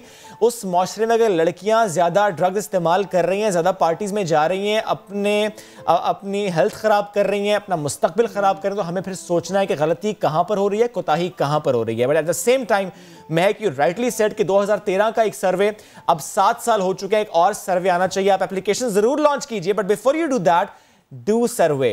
ये बहुत जरूरी है ताकि मालूम तो हो कि असल में हकाइक क्या है, हकाइक तब्दील हुए भी हैं या नहीं, इनकी शरह बढ़ गई। और सबसे एक इम्पॉर्टेंट चीज़ के हमारे तालीमी इदारे, वो हमारे तालीमी मराकज़ जहाँ पर बच्चे इसलिए जाते हैं, वालिदैन इतना ट्रस्ट करके भेजते हैं कि वहाँ पे वो तालीम हासिल करेंगे, लेकिन वहाँ पर होता क्या है, वहाँ पे ऐसी एक्टिविटीज़ होती हैं। और जब तालीमी इदारे, तालीमी मराकज़ ऐसी एक्टिविटीज़ का हिस्सा बन जाए तो फिर यकीनन ये तो अलार्मिंग चीज़ है कि आप जहाँ तालीम हासिल करते हैं वहाँ पर ऐसी चीज़ें एग्जैक्टली। तो उस पर हम बात करेंगे कि तालीमी इदारों में इसको रोका कैसे जा सकता है, और क्या ये मसला सिर्फ तालीमी इदारों में या कि अदरवाइज भी। कंसल्टेंट इंसदाद मनशियात मुहिम सैयद जुल्फ़िकार हुसैन साहब हमें ज्वाइन करें, उनसे हम इससे मुतालिक बात करेंगे। सर बेहद शुक्रिया आपके वक्त का। सर ये जो बात की गई है आज़म सवाती साहब की जानिब से, मैं जानना चाह रहा हूँ कि आपकी इसमें राय क्या है, क्योंकि हमारे पास सरकारी इदाद शुमार तो नहीं है 2013 के बाद। सर क्या वाकई ऐसा है लड़कों की निस्बत लड़कियां ज्यादा मनशियात में मुलव्वस पाई जा रही हैं, या कि सिर्फ ये ऑब्जर्वेशन है अभी? बहुत शुक्रिया जी आपका कि आपने अहम इशू पे मौका दिया। इसमें कोई शक नहीं कि लड़कों के साथ साथ जो हमारी नई नस्ल है, ख़ासकर लड़कियां हैं, उनमें भी ड्रग्स का जो रेशो है वो बढ़ रहा है। लेकिन अभी आपने जिस तरह कहा कि 2013 का जो नेशनल सर्वे था, उसके बाद कोई भी सर्वे अभी तक नहीं आया। और बीइंग एज एक्सपर्ट, जो 2013 का सर्वे था उसमें 6.7 million people are using hard and soft drug except alcohol, उसमें शराब का जिक्र नहीं है। सही। तो बीइंग एज एक्सपर्ट मैं कह सकता हूँ कि 2020 जो है अभी 2020 या इसके बाद पाकिस्तान में नशा करने वाले अफराद की तादाद 10 मिलियन यानी 1 करोड़ तक पहुँच चुकी है। और जब हम सर्वे की बात करते हैं, वाकई इसमें कोई शक नहीं कि जब चीज़ों को चैनलाइज किया जाता है, उन प्रॉब्लम को सॉल्व करने की कोशिश की जाती है, तो सबसे पहले रूट काज को तलाश किया जाता है। और सर्वे जो है हमने कई बार, मैंने भी UNODC और ministry of narcotics control board से हमने रिक्वेस्ट की है कि नया सर्वे हो जिसमें एक, क्योंकि आबादी की रेशो बहुत ज़्यादा बढ़ चुकी है। मैं लाहौर की मिसाल देना चाहता हूँ। लाहौर में इस वक्त 1 करोड़ 20 लाख की आबादी है, और 1 करोड़ 20 लाख की आबादी में 10,000 से प्लस लोग जो सड़कों, बागों, पार्कों, फुटपाथों में बैठ के ज़िंदगी गुजार रहे हैं, नशा कर रहे हैं। इसके अलावा नियर अबाउट 4 लाख के करीब जो लोग घरों में और बाहर बैठ के शराब, चर्स, बांग, नस्वार, गुटखा, क्रिस्टलाइज, हैश, LSD, STC का इस्तेमाल कर रहे हैं। और अब बात मैं करता हूँ मिनिस्टर साहब के बयान की। बिल्कुल वो एक कॉम्पिटेंट अथॉरिटी हैं, एक वजारत के हेड हैं, और उन्होंने ये जो बात कही है, लेकिन उसके लिए भी मैं ये रिक्वेस्ट करूँगा मिनिस्ट्री को और UNODC को कि एक नया सर्वे जल्द से जल्द लॉन्च किया जाए। और जब वो लॉन्च किया जाएगा तो उससे हम बहुत सी चीज़ों को सामने लेके आएंगे, क्योंकि 2013 में एडिक्शन और थी, ड्रग्स नशा करने वाले रुझानात और थे। अब 2020, 19 या 18 इसमें नशा करने के रुझानात जुल्फ़िकार साहब, और यही हम चीज़ भी चाह रहे हैं कि जब एक ऐप लॉन्च हो तो उससे पहले हमारे पास मौजूदा जो सर्वे है उसके मुताबिक अदाद शुमार हो। सर एक और चीज़ मैं आपसे पूछना चाहती थी कि क्लास A और क्लास B के जो ड्रग्स होते हैं, हम अपनी स्क्रीन पे भी अपने नाज़रीन को दिखाते हैं, ज़रा प्लीज़ इसमें थोड़ा सा फ़र्क बताइएगा, ये क्या होता है? क्लास A ड्रग्स वो हैं जो लाइफ को डिक्रीज करते हैं, यानी आज आपने नशा शुरू किया और 2 साल के बाद या 3 साल के बाद आप इस दुनिया में नहीं रहते। और क्लास B ड्रग्स वो ड्रग्स हैं जो आज आपने शुरू किया, आप वक्त के साथ साथ नशा भी करते हैं अपनी बॉडी को, क्योंकि आपकी बॉडी डिपेंडेंस हो जाती है, उसी पे इन्हिसार करती है नशे पे, तो आप 10-12 साल 15 साल आप जिंदा रह सकते हैं। लेकिन A क्लास ड्रग और B क्लास ये दोनों ही खतरनाक हैं। अब A क्लास ड्रग में जिस तरह मैंने पहले कहा, उसमें क्रिस्टलाइज है, हैश है, कोकीन है, STC, LSD टैबलेट, और उसके बाद अब B क्लास में शराब है, गुटखा, नस्वार, बंग, ओपियम और दीगर जो सूंघने वाले नशे और फार्मास्यूटिकल ड्रग्स हैं। ये जो ए क्लास और बी क्लास, इन दोनों में रुझानात जो हमारी नई नस्ल है उसमें तेजी के साथ बढ़ रहा है। अपर क्लास में ए क्लास ड्रग्स हैं बहुत ज्यादा, और मिडिल एंड पुअर क्लास में बी क्लास जो ड्रग्स हैं ये बहुत ज्यादा तेजी के साथ बढ़ रही हैं। सर, ये जो आपने क्लासिफिकेशन की बात की, हम इस वक्त स्क्रीन पर चला भी रहे हैं क्लास ए और क्लास बी ड्रग, लेकिन सर मुझे सिर्फ खवातीन के पर्सपेक्टिव से बताइएगा कि पिछले चंद सालों में तो सर हमने देखा है, आपने दो नाम भी लिए, क्रिस्टल आइस और एक्सटेसी। सर ये तो बहुत कॉमन हुई और इसका एक्सेस भी इतना मुश्किल नहीं रहा। अब ज़रूर हमने देखा कि कुछ जगह पे क्रैकडाउन हुआ, पर इसका एक्सेस मुश्किल नहीं रहा। सर क्या ये यही वजह है कि ख़वातीन ने इसका इस्तेमाल ज़्यादा किया, और क्या यही वो दो ड्रग्स हैं जिनका ख़वातीन ने ज़्यादा इस्तेमाल किया, एक्सटेसी एंड क्रिस्टल मेथ? इसमें कोई शक नहीं कि ये जो दो ड्रग्स हैं, ख़ासकर क्योंकि मुझे याद है कि माजी में हम पिछले चंद साल 5-6 साल ले जाएं, वहाँ उस वक्त हम हेरोइन को बड़ा बिल्कुल डेंजरस और ताकतवर स्ट्रॉन्ग नशा कहते थे। अब उससे हट के ये क्रिस्टल आई जो है ये बेसिकली दूसरे ममालिक से पाकिस्तान में स्मगल होके आता था, लेकिन अब इसकी जो इसकी बनावट है, इसकी तैयारी है, वो पाकिस्तान में शुरू हो गई है। और अभी भी जिस तरह हमारा नेबर्स कंट्री अफगानिस्तान जो दुनिया का ओपियम पैदा करने वाला सबसे बड़ा मुल्क था, अब वो इस क्रिस्टल आइस को बनाने वाला बड़ा मुल्क बन गया है। हमारी जो बॉर्डर एरिया है बिटवीन पाकिस्तान अफगानिस्तान, वो तकरीबन 2400 किलोमीटर ओपन एरिया है, और हमारी जो आर्मी है, हमारी फौज है, मैं मुबारकबाद देता हूँ कि उन्होंने बहुत से हिस्सों में फेंस लगा दी है, बाड़ लगा दी है, ताकि जहाँ से इलीगल लोग आते थे और इलीगल ड्रग्स आती थी। लेकिन अफगानिस्तान के अलावा पाकिस्तान में इसकी कंजम्पशन के साथ साथ इसकी तैयारी भी शुरू हो गई है। मुख्तलिफ केमिकल्स हैं, उनको मिक्स करके आप यहाँ भी बना लेते हैं। मुख्तलिफ जो हमारे नौजवान नस्ल हैं जो लेबॉर्ट्रीज में केमिस्ट्री और फिजिक्स पढ़ते हैं, वहाँ ये एक्सपेरिमेंट करते हैं। और एक बात जो आपने पहले भी कही थी ख़वातीन के हवाले से, तालीमी इदारों के हवाले से, मैं आपके प्रोग्राम की वसासत से हुकूमत पाकिस्तान से और पंजाब गवर्नमेंट से, सिंध से, बलूचिस्तान से, सरहद सबसे ये रिक्वेस्ट करूँगा कि खुदारा जामियात में, बड़ी बड़ी जामियात प्राइवेट गवर्नमेंट सेक्टर में, वहाँ पर होने वाले एनुअल जो प्रोग्राम है जिसमें मौसीकी का प्रोग्राम होता है, कवाली नाइट होती है, उस पर फिल 4 पाबंदी लगा दी जाए। उन कवाली में जो आप अभी फुटेज दिखा रही थी, ये वही है कि जब कवाली नाइट होती है, म्यूजिक नाइट होती है, बड़े बड़े सिंगर आते हैं, तो बच्चे और बच्चियां वहाँ ड्रग्स लेके आती हैं। यूनिवर्सिटी वालों को, जामियात वालों को ये कतन इस बात से कोई सरोकार नहीं, उनको सिर्फ सरोकार ये होता है कि हमारी यूनिवर्सिटी का नाम रहे। सर ये पाबंदी हल कैसे है सर? एक पार्टी पर पाबंदी लगा देना, कवाली नाइट पर पाबंदी लगा देना, किसी और पार्टी पर पाबंदी लगा देना, हल कैसे? जबकि वही काम 6-8 लोग 10 लोग बैठ कर किसी कमरे में कर सकते हैं, किसी कॉर्नर में कर सकते हैं, किसी और ओपन स्पेस में कर सकते हैं। दैट्स नॉट पॉसिबल सर कि आप सिर्फ उस पर पाबंदी लगाएं और उससे हल हो जाए। देखे, कहते हैं कि हमेशा उस चीज को खत्म करना चाहिए जिससे ये चीजें फैलती हैं। अब पाबंदी मैं इसलिए कर रहा हूं क्योंकि मेरे आंखों से देखे हुए बहुत से वाकयात हैं। इसके अलावा आप इस चीज को छोड़ दें, अब जिस तरह ये कैंपेन ड्रग्स की पूरे पाकिस्तान में चल रही है, जिसमें हमारी मिनिस्ट्री भी नारकोटिक्स है, ANF है और बहुत से इदारे हैं, पुलिस भी है, जिसमें हम जो प्राइवेट सेक्टर में सिविल सोसाइटी से लोग वो काम कर रहे हैं, उसमें ये बात देखने में आई है। मैं यूनिवर्सिटी की एक और मिसाल देता हूँ कि अवेयरनेस से कंट्रोल तो हुआ। लाहौर में हमने कथा कलामी की माजरत, अवेयरनेस के और भी बहुत सारे तरीके हम देखते हैं कि हमारी गवर्नमेंट जो है वो अपनाती है। जैसे हमने देखा कि शीशा कैफेस को बंद किया गया।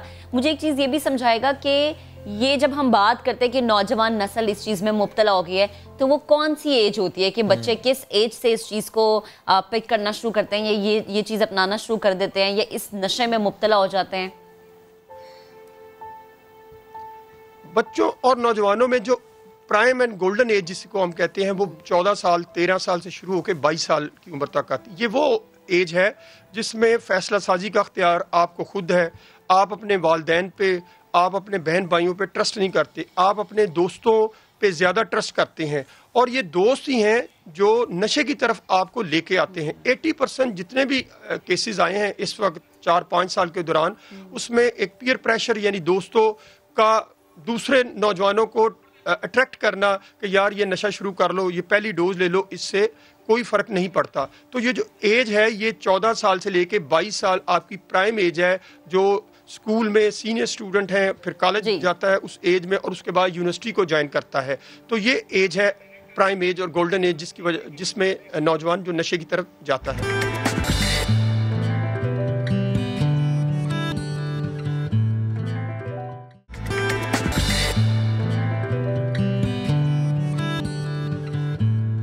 वर्ल्ड डिसेबिलिटी डे, इसकी अब हम बात कर लेते हैं।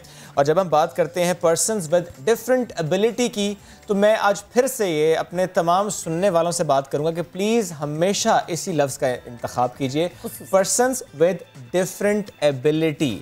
और जब हम बात करें पर्सन्स विद डिफरेंट एबिलिटी की और आज उनका इंटरनेशनल डे है, इसका मकसद क्या है? इसका मकसद है कि दुनिया भर में खुसूसी अफराद को दरपेश जो मसाइल हैं इनको उजागर किया जाए, माशरे में इन अफराद की अफादियत पर जोर डाला जाए, दे आर इक्वली इम्पॉर्टेंट। और ऐसे ही अफराद की मोटिवेशन के लिए पेशावर के गुलकार सईद खान, उन्होंने एक गाना तैयार किया, आपको वो गाना सुनवाते हैं और फिर सईद खान के हमारे मेहमान हैं, उनसे हम मज़ीद बात भी करेंगे।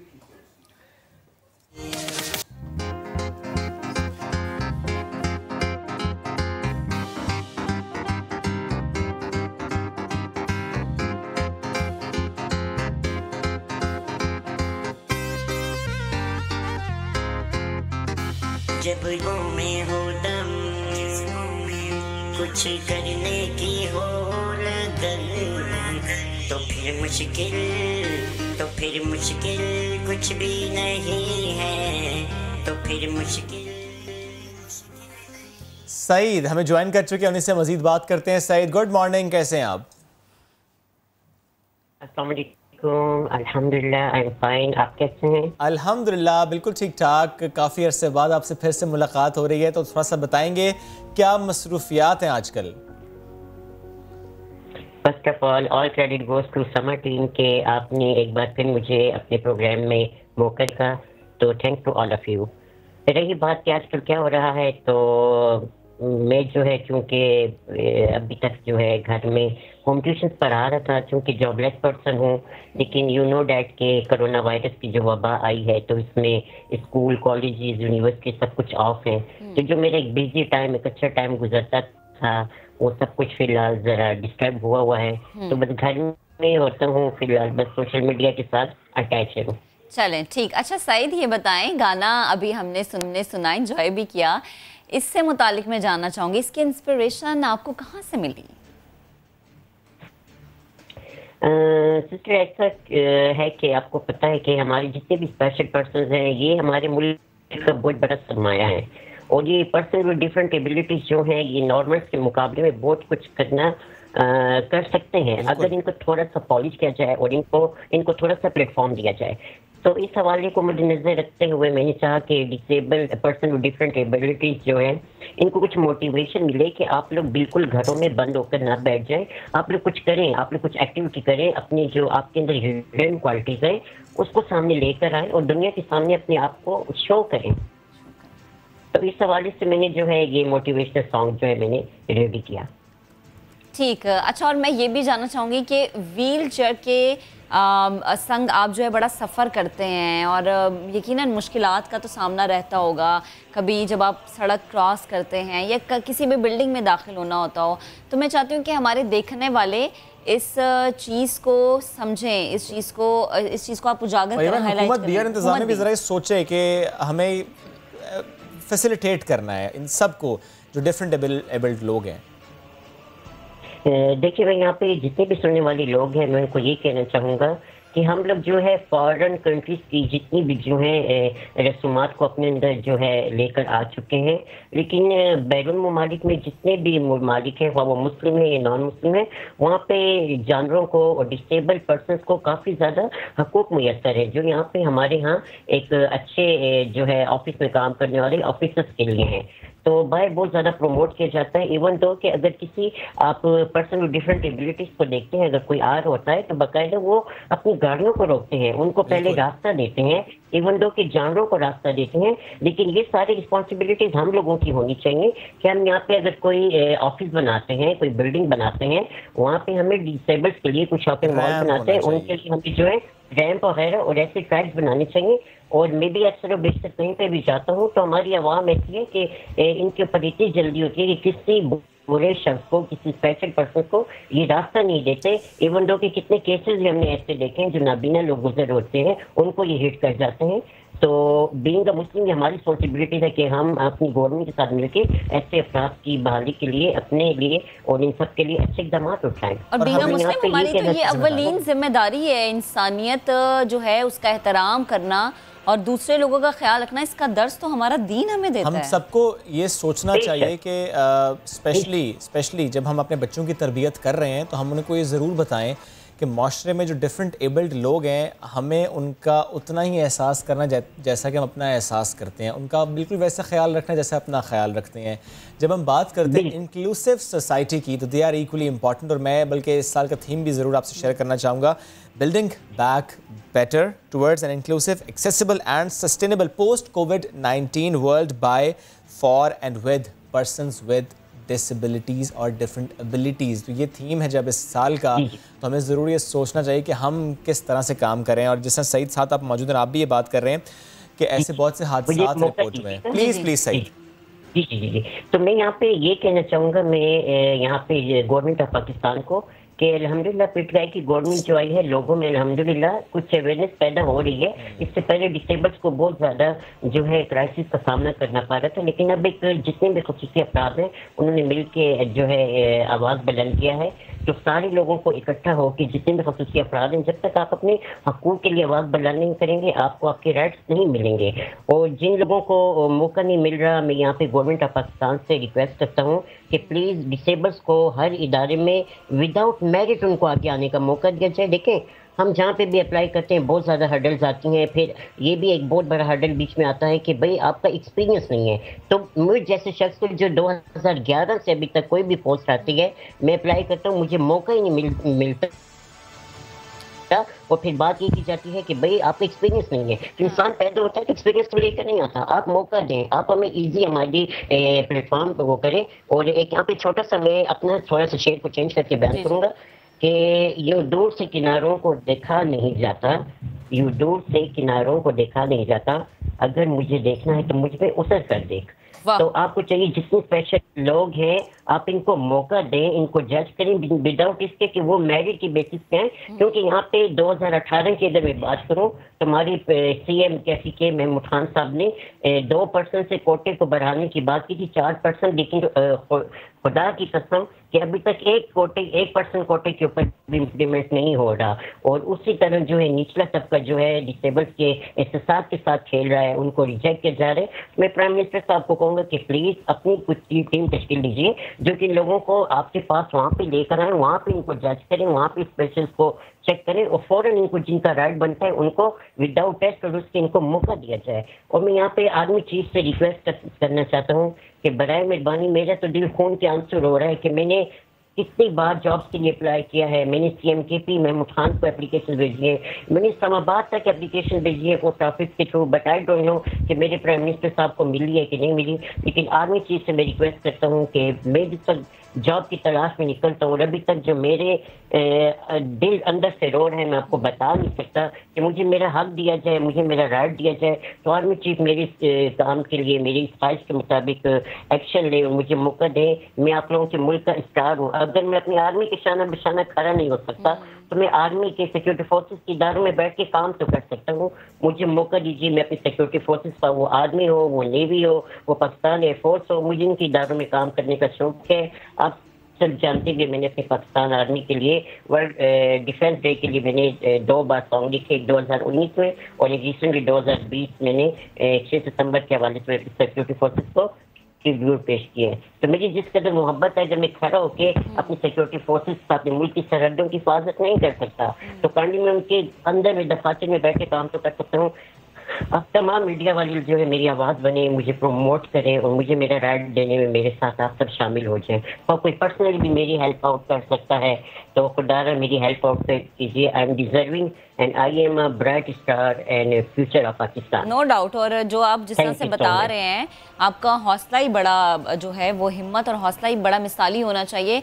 और जैसा कि शुभ आपने कहा कि खुसूसी अफराद हैं ये, और हुकाम बाला जहाँ जहाँ तक आवाज़ पहुँच रही है, हमारी भी यही दरख्वास्त है कि सईद की जो जो मुश्किलात हैं, ये जो जो ख्वाहिशात हैं, पूरा करने के लिए आगे बढ़े।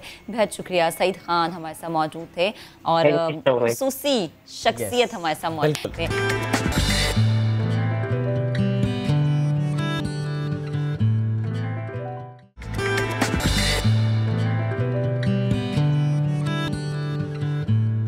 Welcome back after the break. सवाल करते हैं आपसे, नहीं पहले महक से करते हैं। महक, क्या आपको जहाज उड़ाने का शौक है? नहीं, मुझे बिल्कुल शौक नहीं है, लेकिन बहुत सारे लोग ऐसे हैं जिन्हें शौक है जहाज उड़ाने का। और उनके सारे बहुत से सवालात होते हैं कि क्या वो जहाज उड़ा सकते हैं या कि वो जहाज नहीं उड़ा सकते। तो नया दिन तो कोई जहाज नहीं उड़ा रहा, कतन ऐसा कोई सीन नहीं है। लेकिन आपको बता रहे हैं कि आप कैसे उड़ा सकते हैं, कैसे आप बन सकते हैं एक पायलट। और इसी सवाल का जवाब जानने के लिए जो है बड़ी तगोदो की गई, और इसका जवाब जानने के लिए नया दिन की टीम कराची की एक एविएशन एकेडमी पहुंची और कई सारे सवालात के मिसाल के तौर पर कि पायलट बनने के लिए कितनी तालीम होनी चाहिए। आपको पता है कितनी तालीम होनी चाहिए? नहीं, अभी पता चलेगा। कितना वक्त लगता है, कितने पैसे, नहीं अभी पता चलेगा कितने पैसे खर्च होते हैं। और सबसे जरूरी बात, क्योंकि अक्सर लोगों के जहन में ये चीज होती है कि जो चश्मा लगाता है शायद वो कभी पायलट नहीं बन लेंस वाला बन सकता है। अब ये तो अब आगे पता चलेगा। मैं इसलिए कह रही हूँ आगे पता चलेगा क्योंकि हमारी टीम के एक मेंबर है शाहरुख अहमद, उन्होंने बड़ी मेहनत की और उन्होंने जहाज उड़ाया बगैर हमें बताए। कोई बात नहीं, इस पर बात करेंगे बाद में। आप रिपोर्ट देखिए।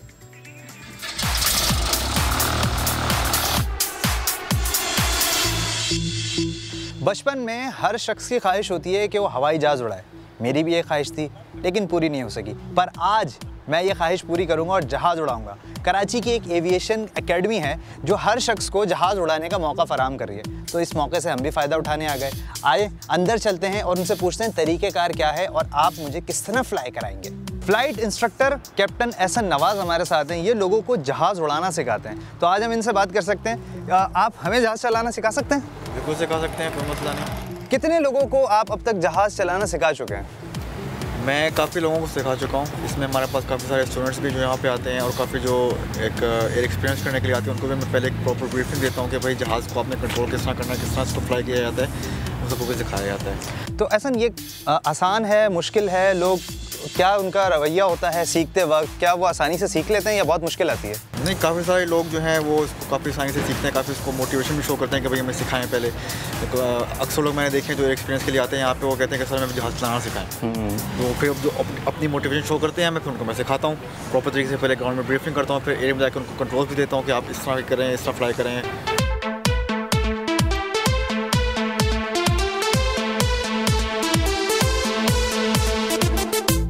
अच्छा, जो वन डे पायलट प्रोजेक्ट है, खास तौर पे इससे मुतालिक बताइएगा। जो एक दिन के लिए आते हैं आपके पास ये एक्सपीरियंस करने के, क्या वाकई जहाज़ चलाना इतना आसान या मुश्किल काम है? खास तौर पे उनका रवैया बताएं कैसा होता है। उनमें काफ़ी सारे जो हैं वो काफ़ी मोटिवेशन भी शो करते हैं और काफ़ी लोग सिर्फ घूमने के लिए आते हैं।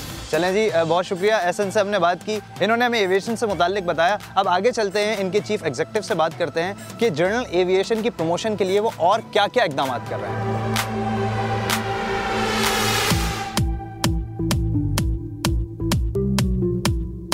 इस एविएशन एकेडमी के सीईओ कैप्टन आसिम नवाज साहब हमारे साथ मौजूद हैं। उनसे जानते हैं कि ये one day pilot project basically क्या इसके पीछे आइडिया है। वन डे पायलट प्रोजेक्ट, इसमें हम बंदे को पायलट तो नहीं बनाते, लेकिन due to the no awareness in the country, लोगों को पता नहीं एविएशन क्या है, तो जो बच्चे एजुकेशन वाइज इंटर पास हों और उनको शौक़ हो एविएशन में आने का, तो उनके लिए एक किस्म का अवेयरनेस प्रोग्राम है। दूसरी बात है फिर उसके अब डॉक्यूमेंट वगैरह, अगर वो वहाँ पर उसके बाद अगर रजिस्टर्ड होना चाहता है, हम उसके डॉक्यूमेंट चेक करेंगे।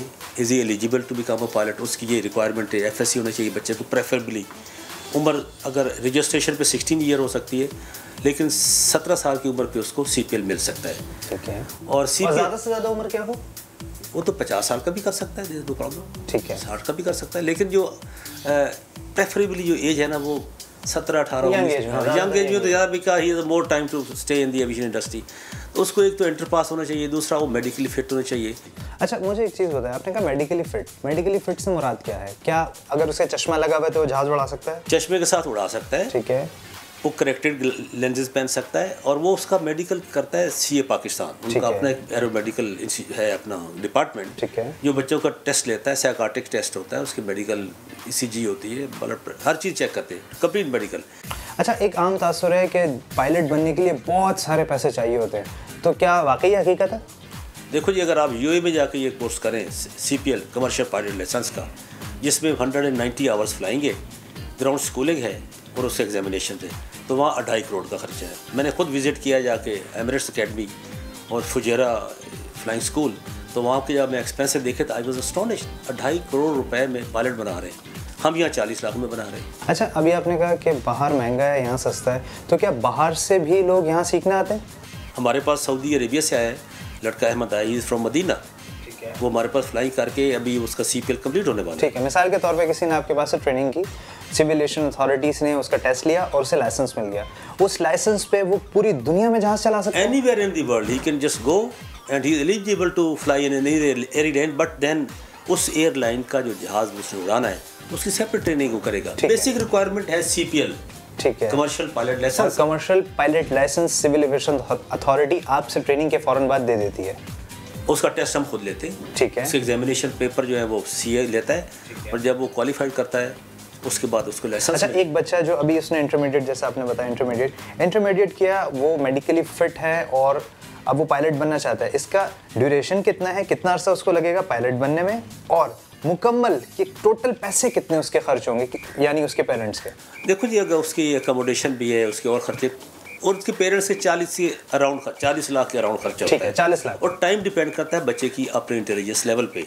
अगर वो मेहनती है और इंटेलिजेंट भी है और वो इंटरेस्टेड भी है फ्लाइंग करने में, तो मेरे पास जो सऊदी अरेबिया से लड़का है उसने अपना commercial pilot license within year ले लिया है, और 1-2 बच्चे हैं पेशावर से मेरे पास, उन्होंने साल से कम में ले लिया है। कुछ बच्चे ऐसे जिनको ज़्यादा टाइम लगता है, अगर वो पेपर देने गया, he is not clear paper first attempt, second attempt में करते करते 2-3 महीने से ज़ाया हो गए। इसका कामयाबी का तनासब क्या है? कितने फीसद बच्चे आपके आने के बाद लाइसेंस ले लेते हैं और कितने ऑलमोस्ट अभी तक तो मेरे पास 100% बच्चे पास हो गए। हाँ सर, बहुत शुक्रिया आपके वक्त का।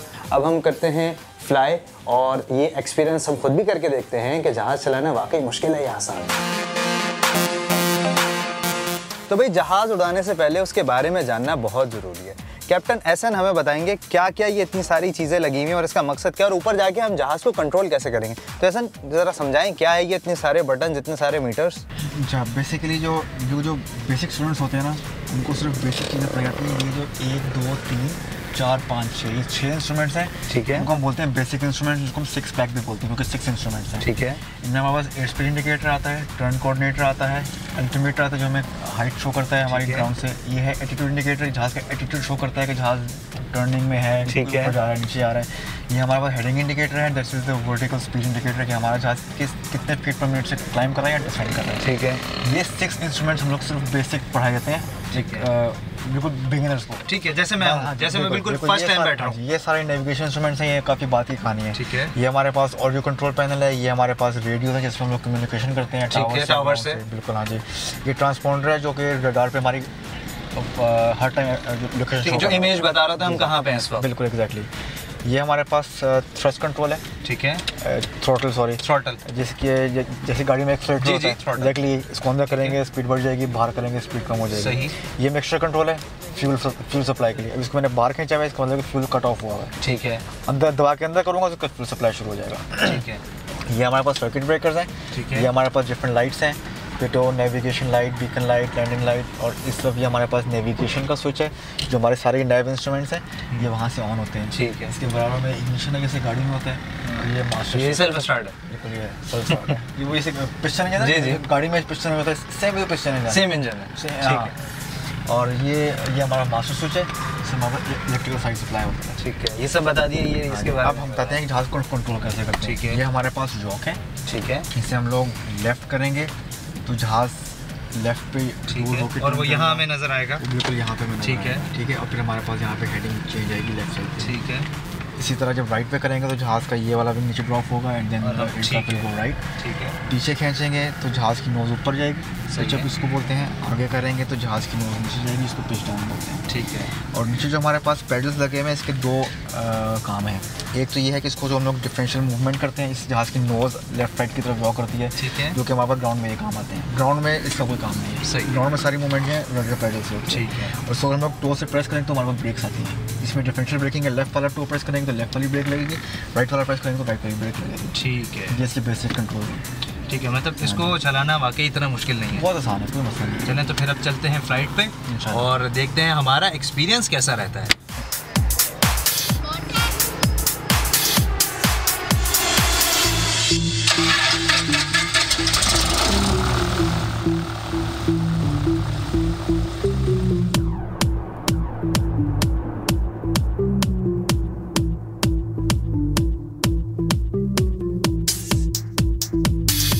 Takeoff 07 right after departure, right direct steel mill 3000 feet alpha kilo. Okay, are we ready? Ready.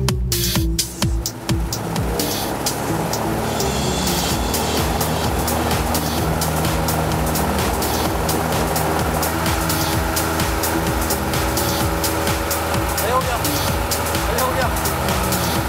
हवा की वजह से ऐसे गए। बहुत आवाज आ रही है।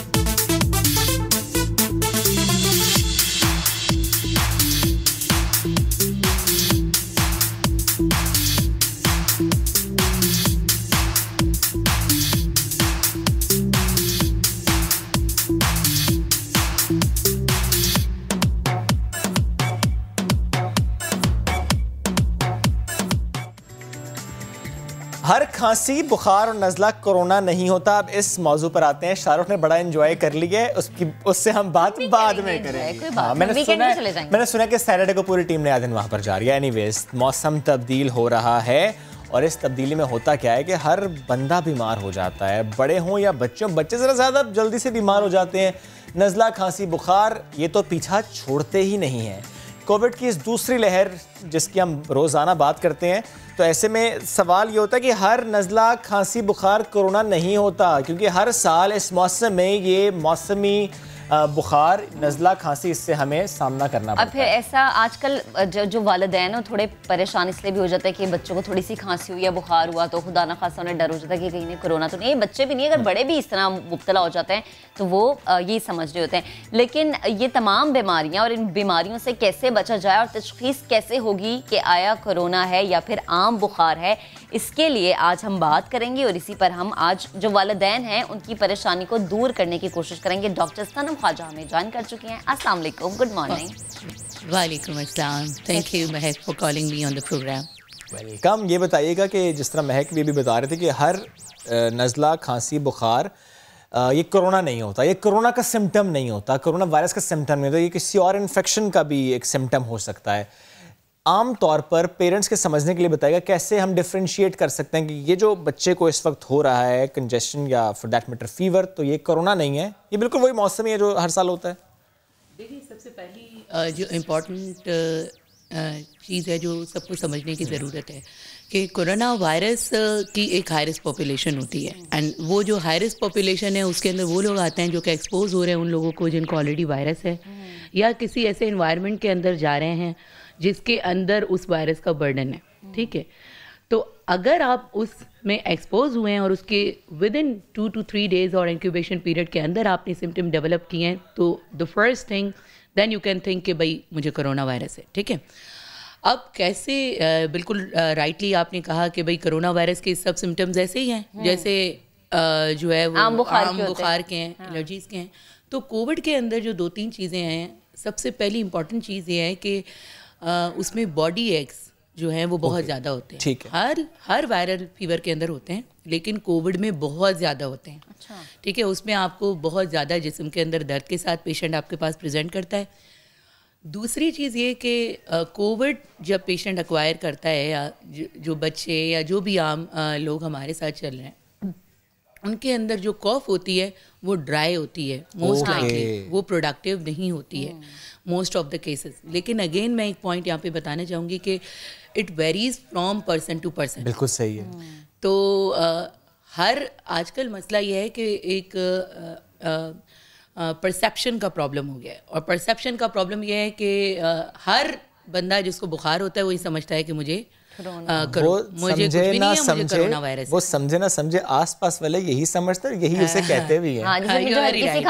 और उस बेचारे को 14 दिन के लिए आइसोलेट भी कर देते हैं और उससे कोई बात भी नहीं करता है। तो that's a big social pressure as well. अच्छा, मुझे एक बात बताइएगा कि आजकल हम ये भी देखते हैं कि जिसको कोरोना हुआ और वो फिर जब ठीक हुआ उसके चंद हफ्तों बाद दोबारा से उसको वो सिम्टम्स आए, बुखार वाले, बॉडी एक्स वाले, वीकनेस वाले, कफ वाले। ये वाकई ऐसा है, ये हो रहा है कुछ लोगों के साथ? देखें, सिंपल ज़बान में मैं, क्योंकि I don't want to talk in medical jargon, so simple ज़बान में ये कि देखें, कोई भी वायरल इलनेस होती है, बहुत समझने की ज़रूरत है हमारी आवाम को। कोई भी वायरल इलनेस होती है उसका एक पोस्ट वायरल सिम्टम्स भी होते हैं। अच्छा, मतलब जो भी वायरस इफेक्ट करता है, आज से कुछ साल पहले अगर आप हिस्ट्री देखेंगे तो we had a pandemic of swine flu. हमारे पास इससे पहले जो है ना ये इन्फ्लुएंजा भी इसी डेंगू भी हमारे पास हाँ डेंगू भी हमारे पास था। ये स्वाइन फ्लू, मैं स्पेशली वायरसेस की बात कर रही हूँ, स्वाइन फ्लू उनकी भी जो है ना पेंडेमिक्स आई थी, बट स्लोली और gradually over a period of time हमने वैक्सीन डेवलप कर ली। वो चीज़ें अब वैक्सीन के थ्रू कवर हो गई हैं और फिर हार्ड इम्यूनिटी की तरफ हार्ड इम्यूनिटी की तरफ हम चले गए, एज यू सेड। अब इशू ये है कि कोविड का जो इससे सबसे बड़ा प्रॉब्लम है हमारी सोसाइटी के अंदर कि we don't know exactly where, कहाँ वो काम कर रहा है। कुछ लोगों के अंदर वो हमारे पास नज़ला ज़ुकाम के साथ आ रहा है, कुछ मरीज़ हमारे पास हार्ट अटैक के साथ आ रहे हैं, कुछ मरीज़ हमारे पास एक मिनट, कोविड के पेशेंट हार्ट अटैक के साथ आ रहे हैं? बिल्कुल। मैं बिकॉज मैं कार्डियोलॉजिस्ट हूँ, इसलिए मैंने इस बात को जो है ना यहाँ जी प्लीज शेयर कीजिएगा मुझसे। ये जो lot of people are coming with the heart attack, lot of people are coming with the myocarditis. ये कैसे हो रहा है, थोड़ा सा प्लीज अगर एक्सप्लेन कर सकें। इट्स अ वायरल इन्फेक्शन, उस वायरल इन्फेक्शन से आपका हार्ट कैसे मुतासर हो रहा है? देखिए, वायरल इन्फेक्शन हमेशा सिस्टेमिक इलनेस करवाता है। सिस्टेमिक का मतलब यह है कि वो हर चीज़, हर ऑर्गन पे इफेक्ट कर सकता है। अगर आपने देखा होगा कि कुछ दिन पहले मैंने देखा था डिफरेंट टीवी चैनल्स पे ये न्यूज़ चल रहा था कि भाई कोविड डायरिया भी करवा सकता है। तो देखिए, हर सिस्टम को वो इफेक्ट करता है, सिर्फ लंग्स नहीं, नॉट लंग्स, पूरा सिस्टम, पूरी बॉडी, सारे ऑर्गन्स मुतासर कर रहा है ये वायरस। बिल्कुल बिल्कुल। अच्छा, ये दूसरी लहर में ये चीज़ देखी गई या पहली लहर में भी ये चीज़? देखिए, पहली लहर में भी ये चीज़ थी, लेकिन इतनी आइडेंटिफाइबल नहीं थी। ज़ाहिर है, देखिए कोई भी नई चीज़ आती है मार्केट में, पूरा तो हम उसको नहीं समझ सकते ना। Over a period of time we keep on understanding the things. ठीक है, अब ये जो हमारे पास वायरस, हमेशा ये सिर्फ कोरोना वायरस के साथ नहीं है, अगर आप बाकी वायरसेस को भी देखेंगे और समझेंगे तो वायरल जो भी होता है, टाइफॉइड होता है, जो हमारे पास वायरल फीवर्स होते हैं, बाकी वो तमाम ये चीज़ें जो है ना हमारी बॉडी की तमाम सिस्टम को इफेक्ट करते हैं। समझने की ज़रूरत है। अच्छा डॉक्टर साहब, एक और चीज़ बताएगा, मौसमी बुखार और जो दीगर बीमारियां, उसमें फ़र्क, अगर जो वालिदैन हमें देख रहे हैं, जो घर में बैठे हुए लोग हमें देख रहे हैं, उनकी आसानी के लिए वो किस तरह से फ़र्क कर सकते हैं कि अच्छा बच्चे को अब मौसमी बुखार है, इतनी ज़्यादा घबराने की? देखिए, मैं आपको कह रही हूँ, कुछ दिन पहले मैंने कैलकुलेटर, बरतानिया की एक यूनिवर्सिटी है, उन्होंने एक कैलकुलेटर डेवलप किया था। उस कैलकुलेटर के अंदर 2-3 सिंपल चीज़ें थी। देखिए, पहली चीज़ तो ये है कि it's very difficult to tell कि ये ज़ुकाम कोरोना है या नहीं। ठीक है, it is to be honest, because from this platform I would be yes until unless it is tested. The point is because if we are talking on this forum, lot of people will अपने घर ले जाएंगे और उस चीज़ को follow करेंगे। तो एक क्लियर मैसेज ये है कि देखें, it's very difficult to differentiate on the basis of symptom कि ये कोविड है या नहीं। लेकिन क्योंकि हमारी कौम या हम इस टाइप की हमारी परवरिश है कि हम बहुत ज़्यादा परेशान होते हैं, और हम इतना परेशान होते हैं कि वो शायद कोविड नहीं भी होती, उससे तो परेशान होते हैं, लेकिन हम अपने इर्द गिर्द लोगों को भी परेशान करते हैं, और शायद हम बीमारी से इतना नहीं परेशान होते हैं जितना उस परेशानी से परेशान हो जाते हैं। तो उसके लिए मैं कुछ चीज़ें आपको बताऊंगी कि देखें, जिस तरीके से पूरा दिन आप भी कम्युनिकेट कर रहे हो, तो लोगों को एजुकेट कर रहे हो, तो कि इस वक्त क्योंकि देयर इज़ पैंडमिक, तो अगर आप SOPs फॉलो कर रहे हैं, आप उन जगहों पे नहीं जा रहे हैं जहाँ हाई रिस्क इन्वायरमेंट है, या हाई रिस्क, देखें जैसे बच्चे हैं उनकी इम्यूनिटी कम होती है, उनकी कुव्वत मदाफ़त कमज़ोर है, या जो बड़े लोग हैं उनकी कुव्वत मदाफ़त कमज़ोर है, तो उन लोगों को अगर आप SOPs फॉलो करवाते हैं, ऐसी जगहों पे नहीं ले जाते हैं, एक्सपोज नहीं करते हैं, तो वायरस कम से कम होने का चांस है। जितना आप एक्सपोज करवाएंगे, अब आप एक शादी में गए हैं, वहाँ 400 लोग थे और वो एक क्लोज्ड स्पेस था, और उसके बाद आप आए घर, उसको आपके बच्चे को या घर में किसी को भी बुखार होना शुरू हो गया, आपका पहला सस्पिशन रेज होगा कि भाई इसको कोविड है। ठीक है, बाकी ये है कि सिम्टम के उस पर as I would like to say कि भाई अगर कोविड के अंदर बॉडी एक ज़्यादा होते हैं, कोविड के अंदर आपकी ड्राई कॉफ होती है, कोविड के अंदर फीवर बहुत ज़्यादा स्पाइक करता है जो कि पैनाडोल से सबसाइड नहीं हो रहा होता है। ठीक है, लेकिन ये तमाम चीज़ें अगेन मरीज़ से मरीज़ पे वेरी करती हैं। बिल्कुल ठीक है, क्योंकि हर शख्स पर इसका असर मुख्तलिफ है। डॉक्टर साहब ये भी बताइएगा कि कोविड से मुतालिक या किसी भी वायरस से मुतालिक कहा जाता है कि जब वो वायरस आप कॉन्ट्रैक्ट करते हैं तो आप उस वायरस की फैक्ट्री बन जाते हैं, आप उस वायरस को मल्टीप्लाई करते हैं, बहुत ज़्यादा बनता है। तो क्या करें, स्टीम लें, क्या ऐसा करें कि वो जो वायरल लोड है आपकी बॉडी में वो कम हो जाए? देखिए सबसे इम्पॉर्टेंट चीज़ क्या है, very good question by you. देखिए सबसे इम्पॉर्टेंट चीज़ ये है कि you should make your immunity strong. आपकी लेकिन एक दिन में तो नहीं होगा। हाँ, वो एक दिन में तो नहीं होगा। अब ये नहीं हम कह सकते। और मैं अभी आपको बोलूँ कि यार आप सना मक्की खा लें, आप ये कर लें, स्टीम दे दें, आप कलौंजी खा लें, तो they might help to boost your immunity, but they can not eradicate the virus और they can not do it in one day. तो हमें ज़रा डेली बेसिस पर अपनी रूटीन बदलनी पड़ेगी, वो चाहे विटामिन सी का इंटेक बढ़ाना या और चीज़ों। लेकिन फिर मेरा सवाल वो ये कि स्टीम लेने से, गार्गल्स करने से क्या वायरल लोड कम होता है, क्या उसका ट्रांसमिशन कम होता है या नहीं? बढ़ता है। देखिए मेरी बात सुनिए, देखिए स्टीम आप ले सकते हैं for the temporary relieve of the symptoms, ठीक है, लेकिन it is not the treatment.